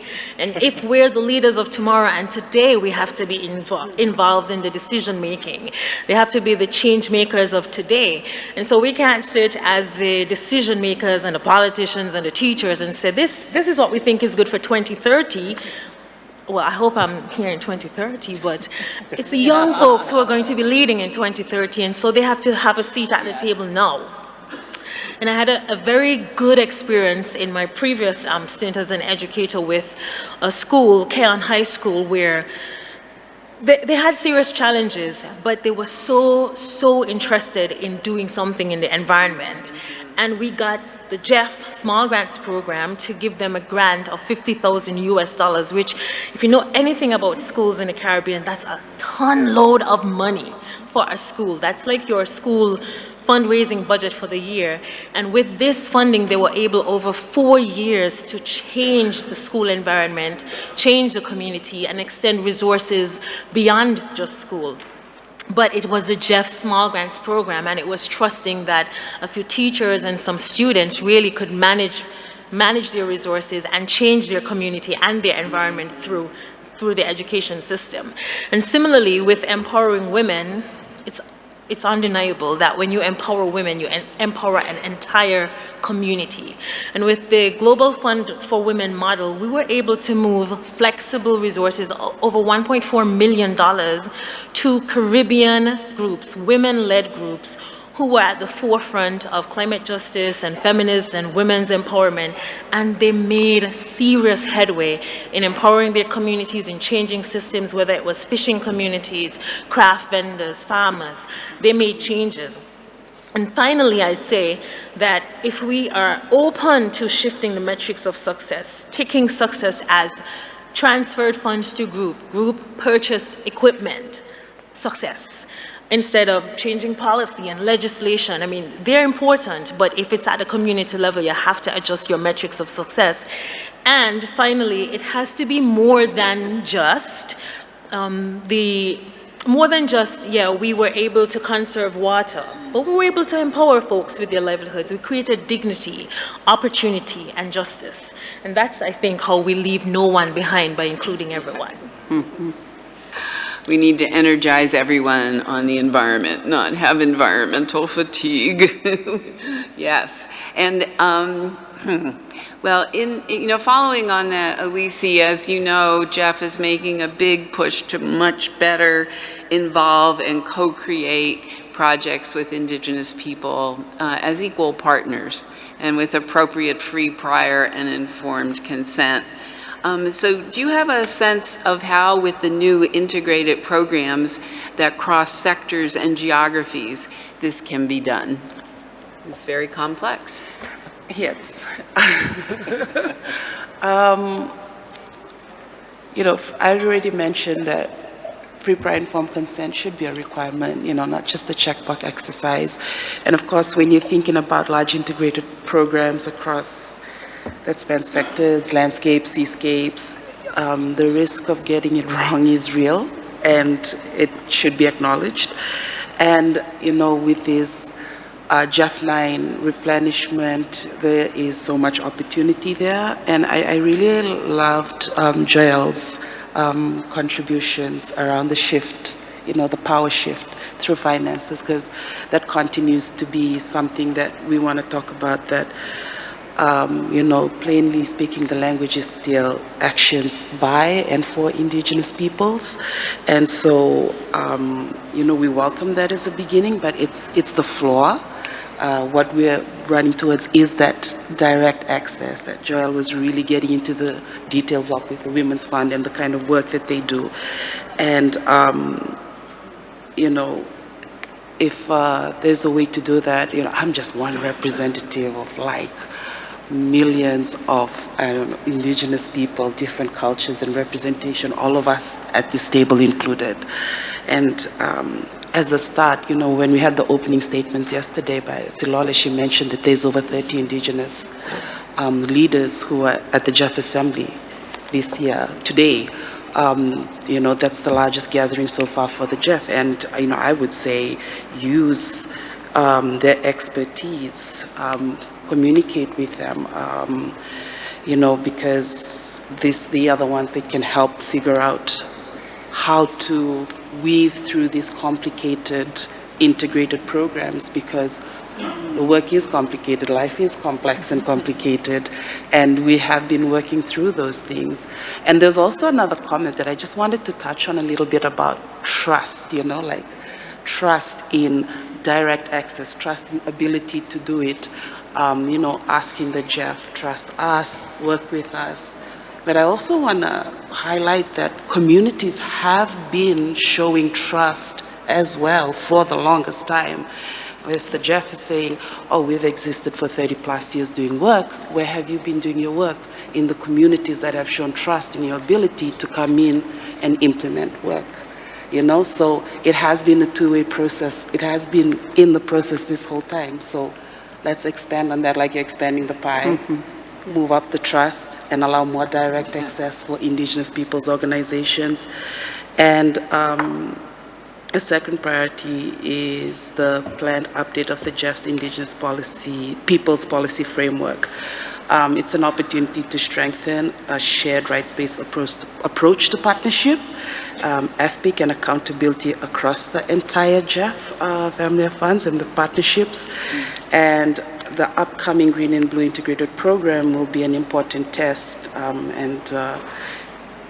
If Indigenous peoples are not at the design table, we might miss an opportunity here. So meaningful partnerships means recognizing Indigenous peoples as stakeholders to be consulted, not as stakeholders to be consulted, but as right holders and partners in shaping solutions from the start. Thank you. Thank you. Okay, and Rolf, you have the pleasure of being the final panelist to speak here. So, and I guess this is pretty straightforward. What do you think the priorities for and the visions are for the upcoming COP presidencies, and how can the GEF help with this? Thanks so much. That's a big question. So I will give a short answer. Yes, I will draw three. I will illustrate it with three examples, okay? Especially from the conventions I'm very familiar with. And here, let's take the example first of the Montreal Protocol. Now, the Montreal Protocol, we had a global crisis, right? We had the science, we knew what it was. But at the end of the day, when it came down to decision-making at the global level, we decided that some of these chemicals were to be phased out completely. Now, if we take this conference center where cooling is an important issue, and you're making an investment as an investor in this conference center, and the investment, of the cooling equipment here will be 25 to 30 years. So you want to be sure that this investment is investment-proof, because otherwise, when a convention takes a decision, you have to go and retrofit, go and make expenses. So we need to build even more foresight into seeing which directions or the signals that conventions are giving. And there I come to plastics. We have signals. We haven't completely negotiated the plastics treaty, but we have signals. And I think the plastics IP under the GEF should echo those signals together with the industry and see where and how we can start addressing. We should not wait. And here I have a very personal experience. A Minamata Convention took more than 10 years to negotiate. And when it was entered into force, I was on a round table, and this person from the gold industry said, oh, I need another 3 years to change my processes in order to meet the requirements of the Minamata Convention and stop using mercury. Seriously? Now, the industry, the private sector that thinks ahead, that sees those signals, are those ones that are going to make the right investments. And here I'm talking about the issues that we mentioned before. Private sector should be in line, should be listening to those signals. And I think this is where the GEF can also play a role in amplifying those signals. PFAS, and coming back to Stockholm Convention, final point. PFAS is everywhere. And this is going to be one of the biggest serious issues that we'll face. Once it starts accumulating, I think if we do an assessment here in this room, we all will have PFAS in our bodies. The challenge with this, it doesn't get out, it accumulates in the body, which means as we go older, as our kids born, it keeps accumulating. And the impacts of PFAS on human fertility, on ecosystems, we're going to see its effects in the long term. Now, how can the GEF amplify this and start looking for solutions, start mobilizing private capital, because I think we have solutions. I will stop here. Oh, no.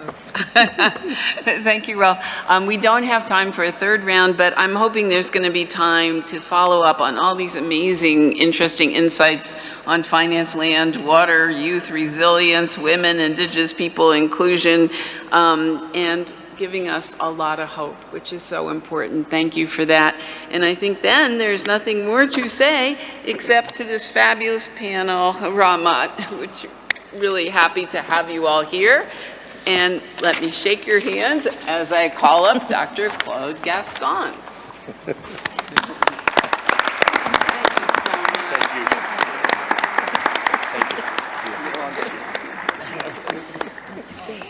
I have to introduce him before he speaks. I think we're supposed to. I think we know who he is. I think we know who he is. Oh, we're supposed to leave. We go. Oh, no, you can't talk till I introduce you, Claude. We can leave the stage to Claude, but I will read a few words about him. He is the interim CEO of the Global Environment Facility, where he oversees, let's just say, everything: strategy, operations, and the delivery of more than $1 billion a year in environmental grants.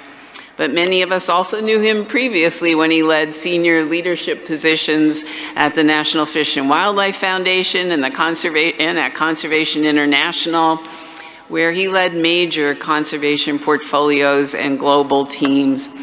A trained ecologist, he has spent much of his career advancing biodiversity science and conservation, particularly in the Amazon, where he is always at home mucking around and looking for frogs. Over to you, Claude.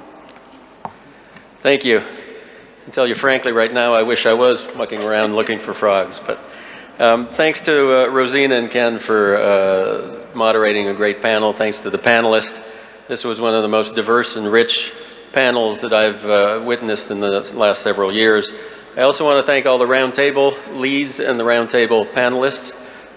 This is kind of the crescendo of what came over those discussions over the last couple of days. And as we close this high-level plenary, let us pause for a moment and recognize what this conversation has truly shown us. It has shown us that the road to 2030 is narrowing, but it has also shown us that the path forward is clearer than ever. We're not short of knowledge, we're not short of evidence, we're not short of examples of courage, innovation, and leadership. What we need now is collective determination to act with greater speed, greater coherence, and greater ambition than ever before. Because what is at stake is not only a set of international targets. What is at stake is the future of quality of life on this planet. What is at stake is whether children inherit rivers that still run clean, forests that still stand tall, coastlines that still protect communities, and economies that can thrive without destroying the natural systems on which all prosperity depends. Over the course of today's discussion, and indeed over the last few days, one truth has echoed again and again. Environment is not a side issue. It is the foundation of health, of food security, of economic resilience, of peace, and of human dignity. A healthy planet is not in competition with development. A healthy planet is what makes lasting development possible. And that is why the final push to 2030 must be more than a countdown. It must be a turning point. It must be the moment when the world decides that incremental change is no longer enough, and that the scale of our response must finally match the scale of the challenge before us. We have heard today about science, about systems transformation, about the urgency of policy coherence, about the promise of innovation, and about the power of partnerships. We have heard that global environmental goals will not be achieved through isolated projects or siloed thinking. They will be achieved when we connect finance with policy, policy with people, and ambition with implementation.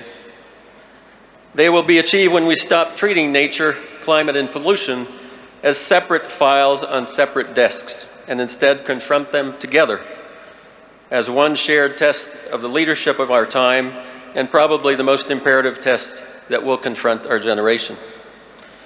So let me leave you 4 messages that I believe must guide us in the years immediately ahead. First, we must defend and strengthen continued public development assistance for countries. At this moment in history, when pressures on public budgets are growing and geopolitical tensions are rising, it can be tempting to see the environment finance as optional. It is not.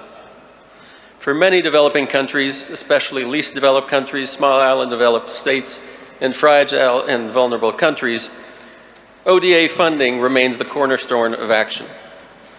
It's what helps build institutions, reduce risk, support communities, and create the confidence needed for broader transformation. It is what allows countries to not simply to respond to crises, but to chart a more resilient and sustainable future. Continued public ODA is therefore not only a moral commitment, it is an investment in global stability, in human security, and in the shared future of all nations. If we allow this foundation to weaken, the cost will not be borne by one country alone. It will be felt across borders, across economies, and across generations. Second, countries need to align national policies with environmental outcomes they seek.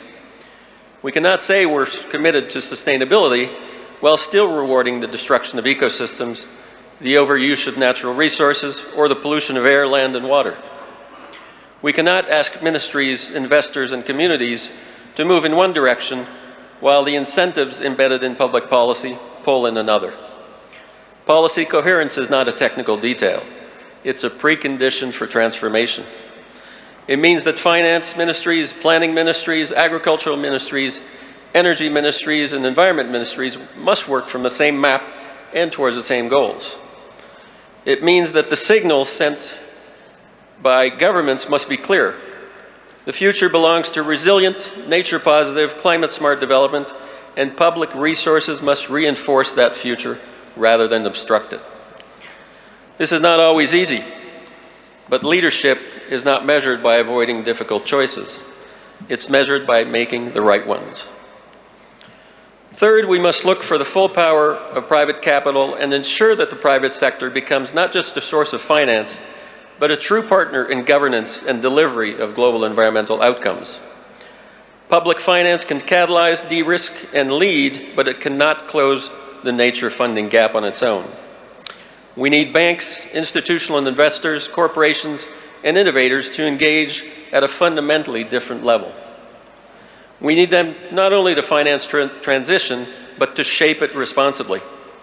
We need business models that reward stewardship, not short-term extraction. Disclosure and accountability systems that value long-term resilience. And governance frameworks that make environmental performance central to business success. The private sector has extraordinary reach, influence, and ingenuity. But with that influence comes responsibility. To become real stakeholders in this agenda means sharing accountability for results, helping drive market transformations, and investing in outcomes that strengthen both economies and ecosystems. The opportunity is enormous, but so is the obligation. And fourth, none of this will succeed unless we embrace both a whole of government and whole of society approach. Environmental progress cannot be delivered by environmental ministries alone, just as it cannot be sustained by governments acting alone. We need cabinet-wide commitments and society-wide participation. We need national leadership, but we also need local ownership. That means listening to and working with communities, indigenous peoples, women, youth, civil society, scientists, local authorities, farmers, workers, and entrepreneurs. It means recognizing that durable solutions are not imposed, they are built together. The most powerful transformations happen when people can see themselves in the future that's being created, when they have agency in shaping it, and most importantly, when they trust that the benefits will be shared. A whole of society approach is not simply inclusive, it is practical. It is how change becomes real, rooted, and lasting. Friends, if there's one thing this plenary has made unmistakably clear, is that the world does not need more fragmented ambition. It needs aligned ambition. It needs finance that reaches the front lines. It needs policies that stop working against the future. It needs markets that value nature and resilience. And it needs institutions that can connect local realities with global goals. This is where the GEF has such a vital role to play. The GEF was built exactly for this kind of moment. We're not only a source of funding, we are a convener, a catalyst and a bridge between global conventions and national priorities, between science and policy, between public resources and private investment, between communities on the ground and the global benefits their efforts help secure. In this final sprint towards 2030, our task is not simply to move money. It is to help move systems. It is to support countries in making transitions that are not only necessary but lasting. And it is to show that multilateral cooperation, when it is bold enough and practical enough, can still deliver results that matter in people's lives. Let us therefore leave this room with not a sense of fatigue, but with a renewed sense of possibility. Let us remember that progress is still within reach if we choose to accelerate it. Let us remember that every restored landscape, every protected ecosystem, and every reform policy sends a message that change is possible. Let us remember that 2030 is not only a deadline, it's a promise to people, to nature, and to future generations. The world is watching how we respond in this decisive moment. Let our answer be one of courage, let it be one of partnership, and let it be one of action. The last sprint to 2030 has begun. Let us act with urgency and with purpose. And let us act together for people, for the planet, and for the many generations who will judge what we chose to do in this moment. Thank you very much.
What is my title?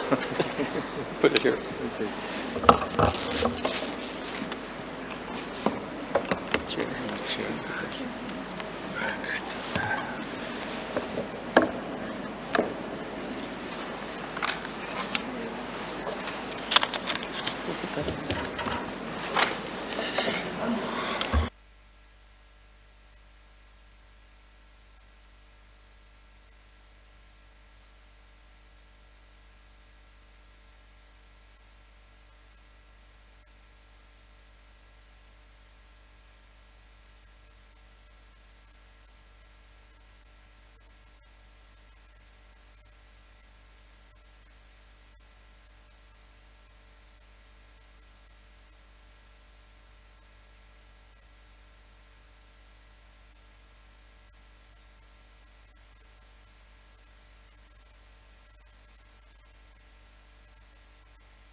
Thank you, Rosina, Claude, and the panel members for the insightful session that we had. We will now turn to agenda item 13, report on credentials and participants. In accordance with paragraph 6 of the Rules of Procedure for GEF Assembly, the credentials of representatives and names of the alternates and advisors shall be submitted to the CEO. Delegations have submitted their credentials via email to the Secretariat in advance of the meeting. The Bureau of the Assembly has examined the credentials and prepared a report that is available in Assembly in document GEF/A8/07. The Assembly is invited to take note of this document.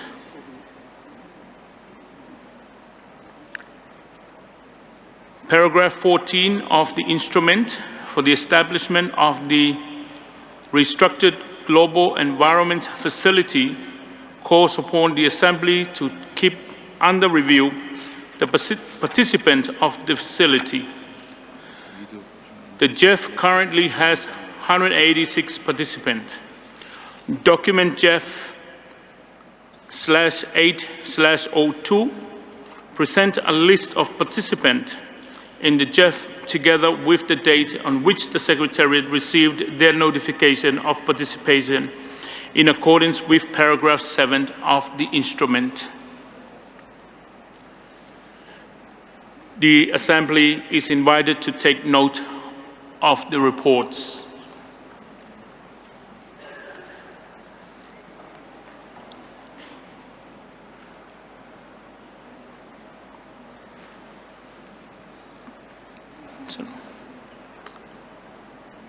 I recognize there is no one wish to take the floor. Therefore, I thank you, and I also would like to now to pass the floor to the Vice Chairperson, Deputy Vice Minister Hosoda. Thank you. Thank you, fellow co-chair. Now the Assembly will now proceed to the agenda item 14, presentation of the Chair's summary. In accordance with paragraph 24 of the Rule of Procedure for the GEF Assembly, the Chair, in consultation with the Bureau, has prepared a summary of the main discussion and conclusion of the Assembly. The summary of the Chair is contained in the document GEF A.808 that has been made available online. Unless I hear any comments, the Assembly take note of the summary. Thank you very much. We have therefore concluded the main item of the agenda for the 8th Assembly of the Global Environmental Facility. I thank you for this efficient and substantive work.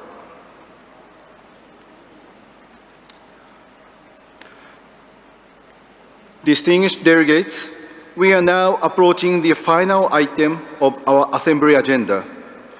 Before proceeding to agenda item 15, allow me to express sincere appreciation to all delegations and participants for your active engagement, valuable contributions, dedication throughout the work of the 8th GEF Assembly. Over the past days, this Assembly has brought together governments, international organizations, civil society, indigenous peoples, youth representatives, the private sector, and partners from across the world. And we heard lots of words of encouragement to GEF and GEF 9 refreshment, and saw a shared commitment to advance a collective environment action. Special thanks also go to my fellow colleagues, Interim CEO Dia Claude and Chair of the Assembly, Mr. Abdak Hakimos, and Vice Chair Minister Talia for their leadership, guidance, and support throughout our proceedings. Sincere appreciation also goes to GEF Secretariat and host country for their hard work in making this event happen. Also to conference support teams, interpreters, volunteers, security, and all supporting staff for their tireless effort and excellent work throughout the Assembly, bringing this truly a successful event. Thank you, and Kata Rahmat.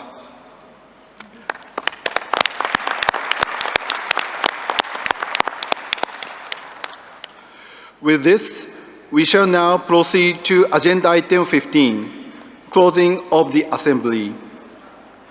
I now have the pleasure of giving the floor to the host country of 8th GEF Assembly, represented by His Excellency Aziz Abdak Hakimov, Advisor to the President of the Republic of Uzbekistan on environmental issues, and Chairman of the National Committee on Ecology and Climate Change.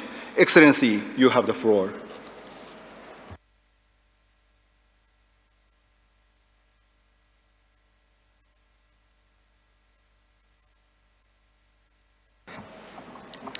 Thank you, Mr. Vice Chair, Excellencies, distinguished ministers, head of delegations, honorable delegates. First of all, allow me to extend my sincere congratulations to you on the occasion of the World Environmental Day. Congratulations.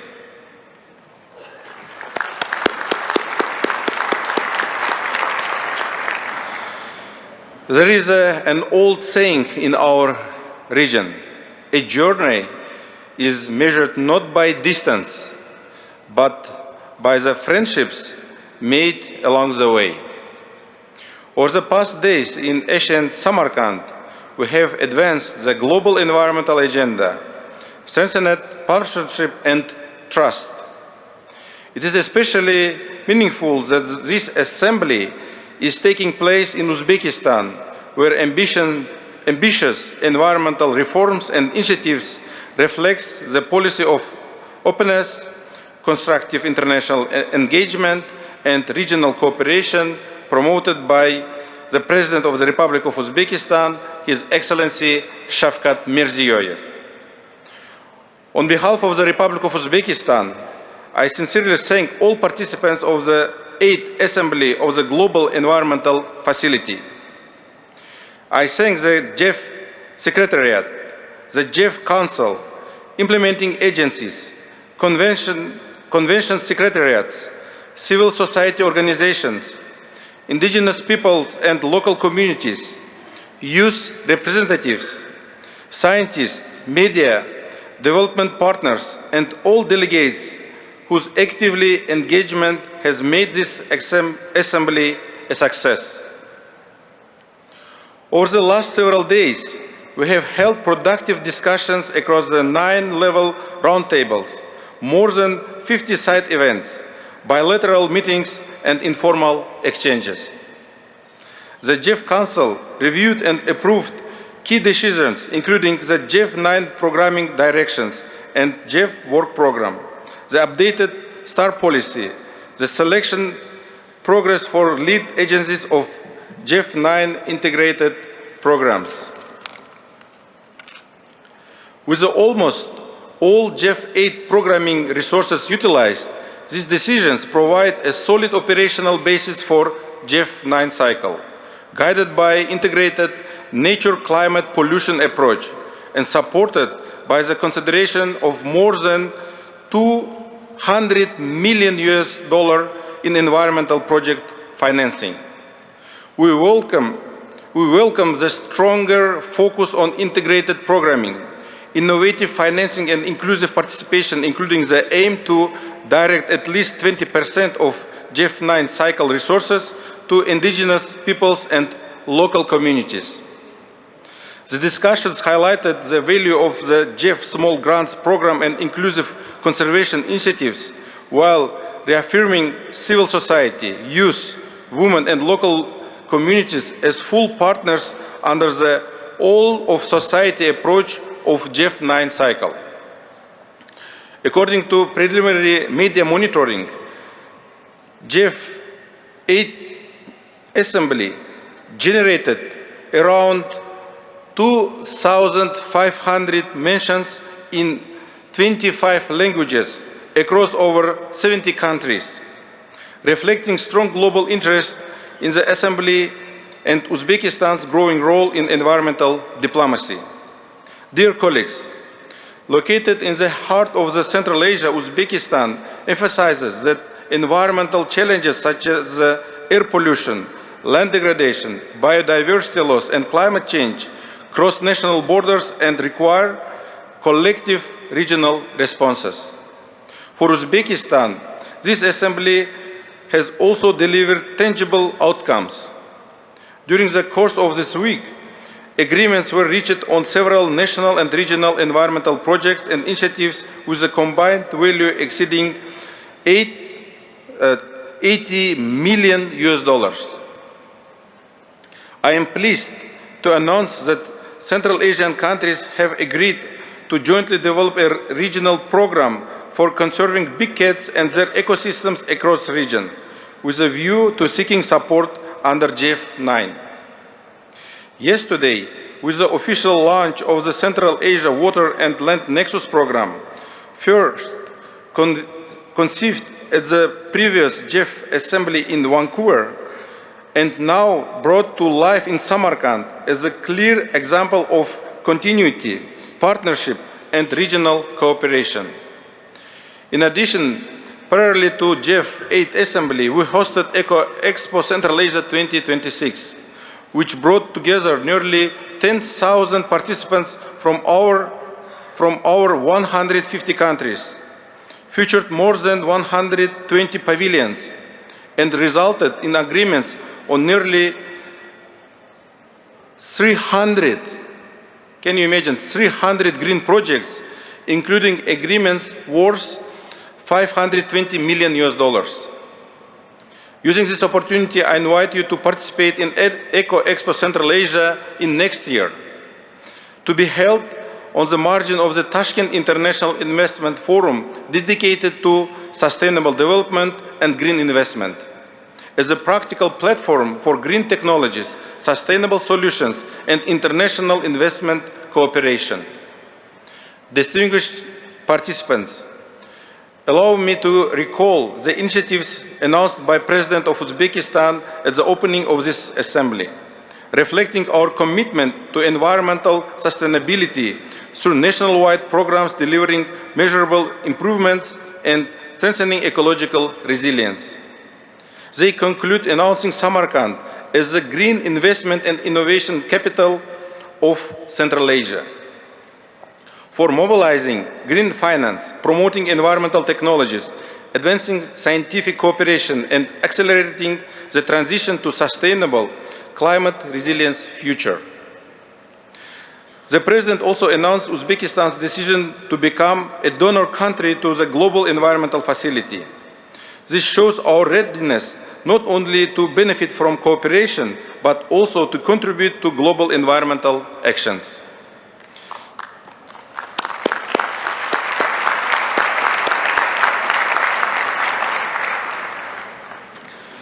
These initiatives reflect our conviction to environmental protection is not a cost, but an investment in prosperity, resiliency, and future generations. Dear colleagues, there is another saying cherished by our people. When many hands work together, even the mountains can be moved. As we leave Samarkand, we do so with renewed confidence that cooperation and shared responsibility can help us overcome environmental challenges and turn commitments into concrete action for people and planet on the road to 2030. This evening, on behalf of the Republic of Uzbekistan and the Global Environmental Facility, I invite all participants to join the official reception celebrating the successful conclusion of the GEF Assembly. For those staying longer, I warmly encourage you to explore the heritage, history, and hospitality of Uzbekistan and Samarkand. And to those returning home, I wish you safe travels and success in advancing the partnerships established during these memorable days. May the spirit of Samarkand continue to inspire cooperation across borders and generations. I would like to once again highlight the successful organization of 8 GEF Assembly and Eco Expo Central Asia. We are proud of outcomes achieved together over the past days. With that, I invite your attention to the screens for short video presentation showcasing the key moments of these events. Thank you very much, and Katta Rahmat.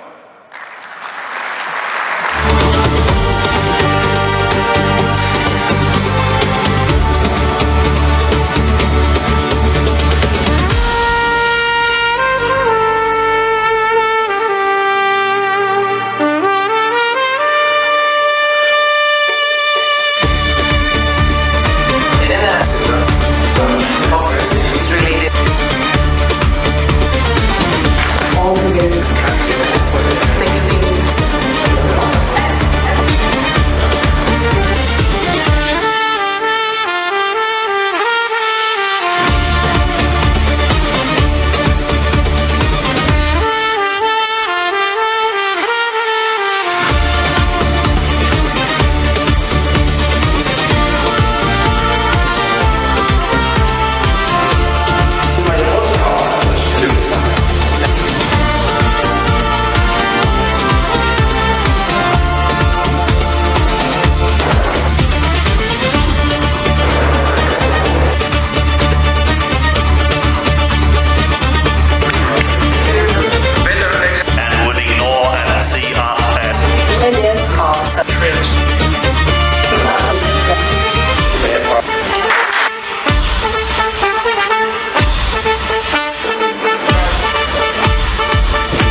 Thank you, Excellency, for your remarks and for the warm hospitality extended by the government of Uzbekistan in hosting the 8th GEF Assembly here in the historic city of Samarkand. I now invite the interim CEO of the Global Environmental Facility, Dr. Klaus Gascon, to deliver closing remarks. Dr. Gascon, you have the floor.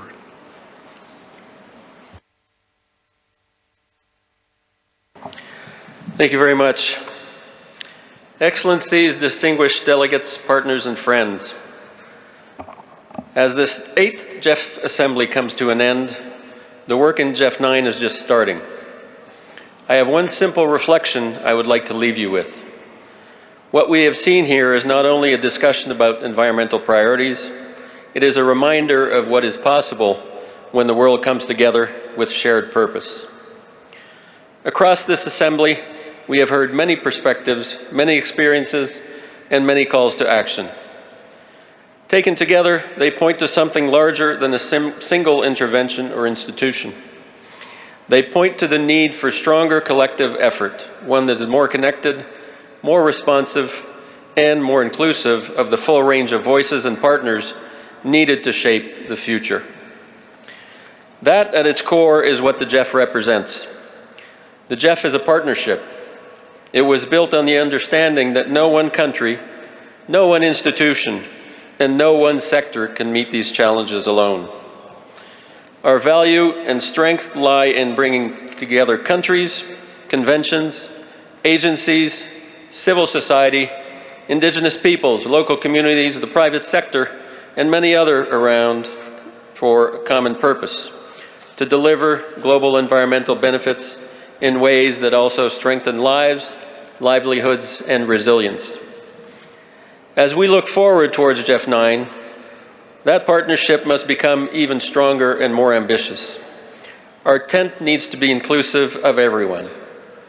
This is not an option.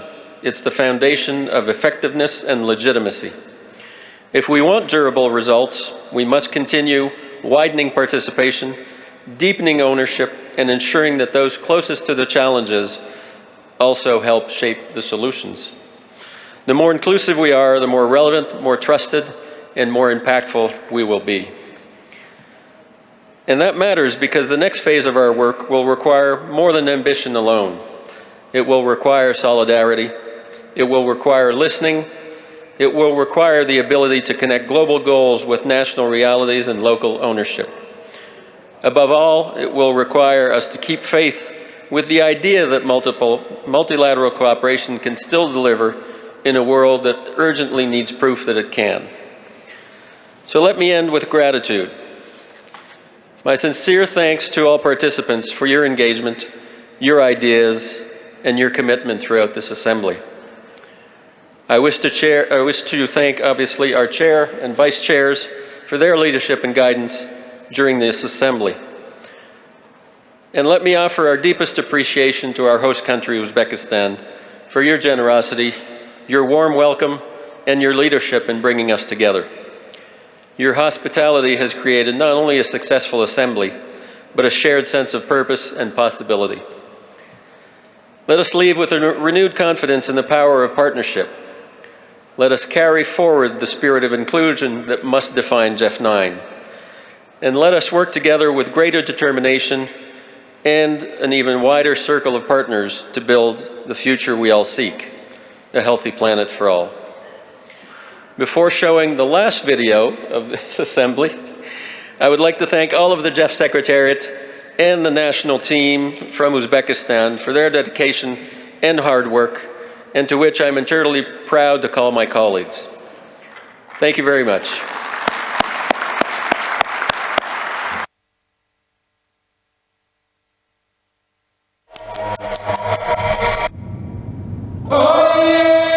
We've made a promise to the planet. In global agreements and national commitments, to protect nature, safeguard the climate, and beat pollution. to leave the next generation more than words. It's time to deliver. We're 186 countries. But we're also wildlife rangers guarding biodiversity.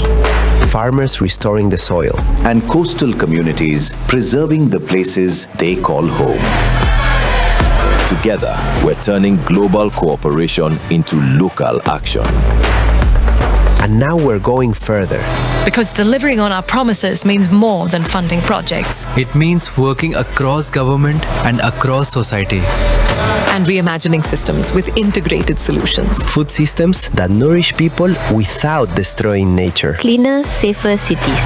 Supply chains that reduce pollution and protect health. Economies engineered for resilience. And communities built to thrive. From vulnerable small islands to the world's great forests. From coastlines to dry lands. We're on this journey. Together.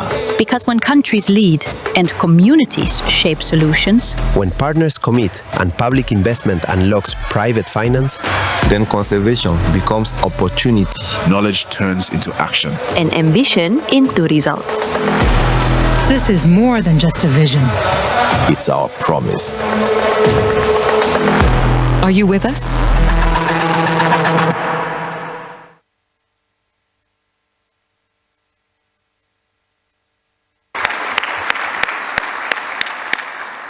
Thank you, Dr. Gascon, for your closing remarks and leadership throughout the Assembly. Before formally closing the Assembly, I now give the floor to the Secretary for a few housekeeping announcements. Thank you very much, Vice Chair. I just want to echo the Chair's kind invitation. All delegates are invited to a reception co-hosted by the government of Uzbekistan and the GEF that you do not want to miss. There will be traditional music, local artisans, even camels waiting for you. It will happen in the Eternal City, which is a traditional Uzbek villa just across the pond. We can see it from outside of the Congress Center. Shuttles will be provided from the Congress Center starting at 6 p.m. So I do invite you to be ready. They will be coming and going for a couple of minutes up until 7 and back as well. Tomorrow, you also have the site visits. Information is available on the app, and it has also been sent to your emails. So we do invite you to take advantage of this very nice reception so we can all celebrate the fruitful meetings that we had in the last days, as well as to continue enjoying beautiful Uzbekistan and beautiful Samarkand with the site visits. With that, I thank you and see you soon in the reception. Now, Assembly meeting is adjourned. Thank you very much.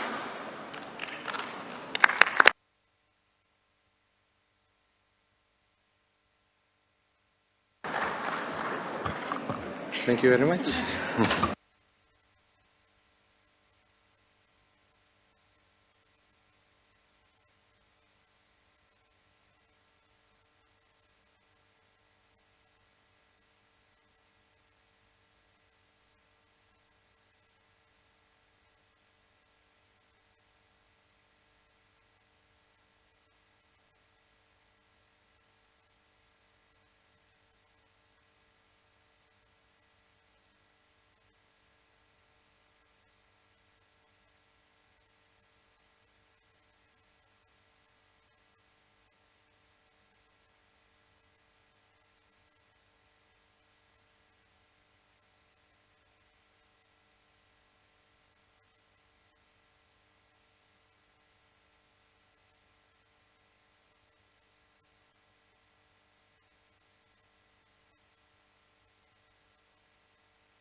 Dear GEF colleagues, please join us for the family photo.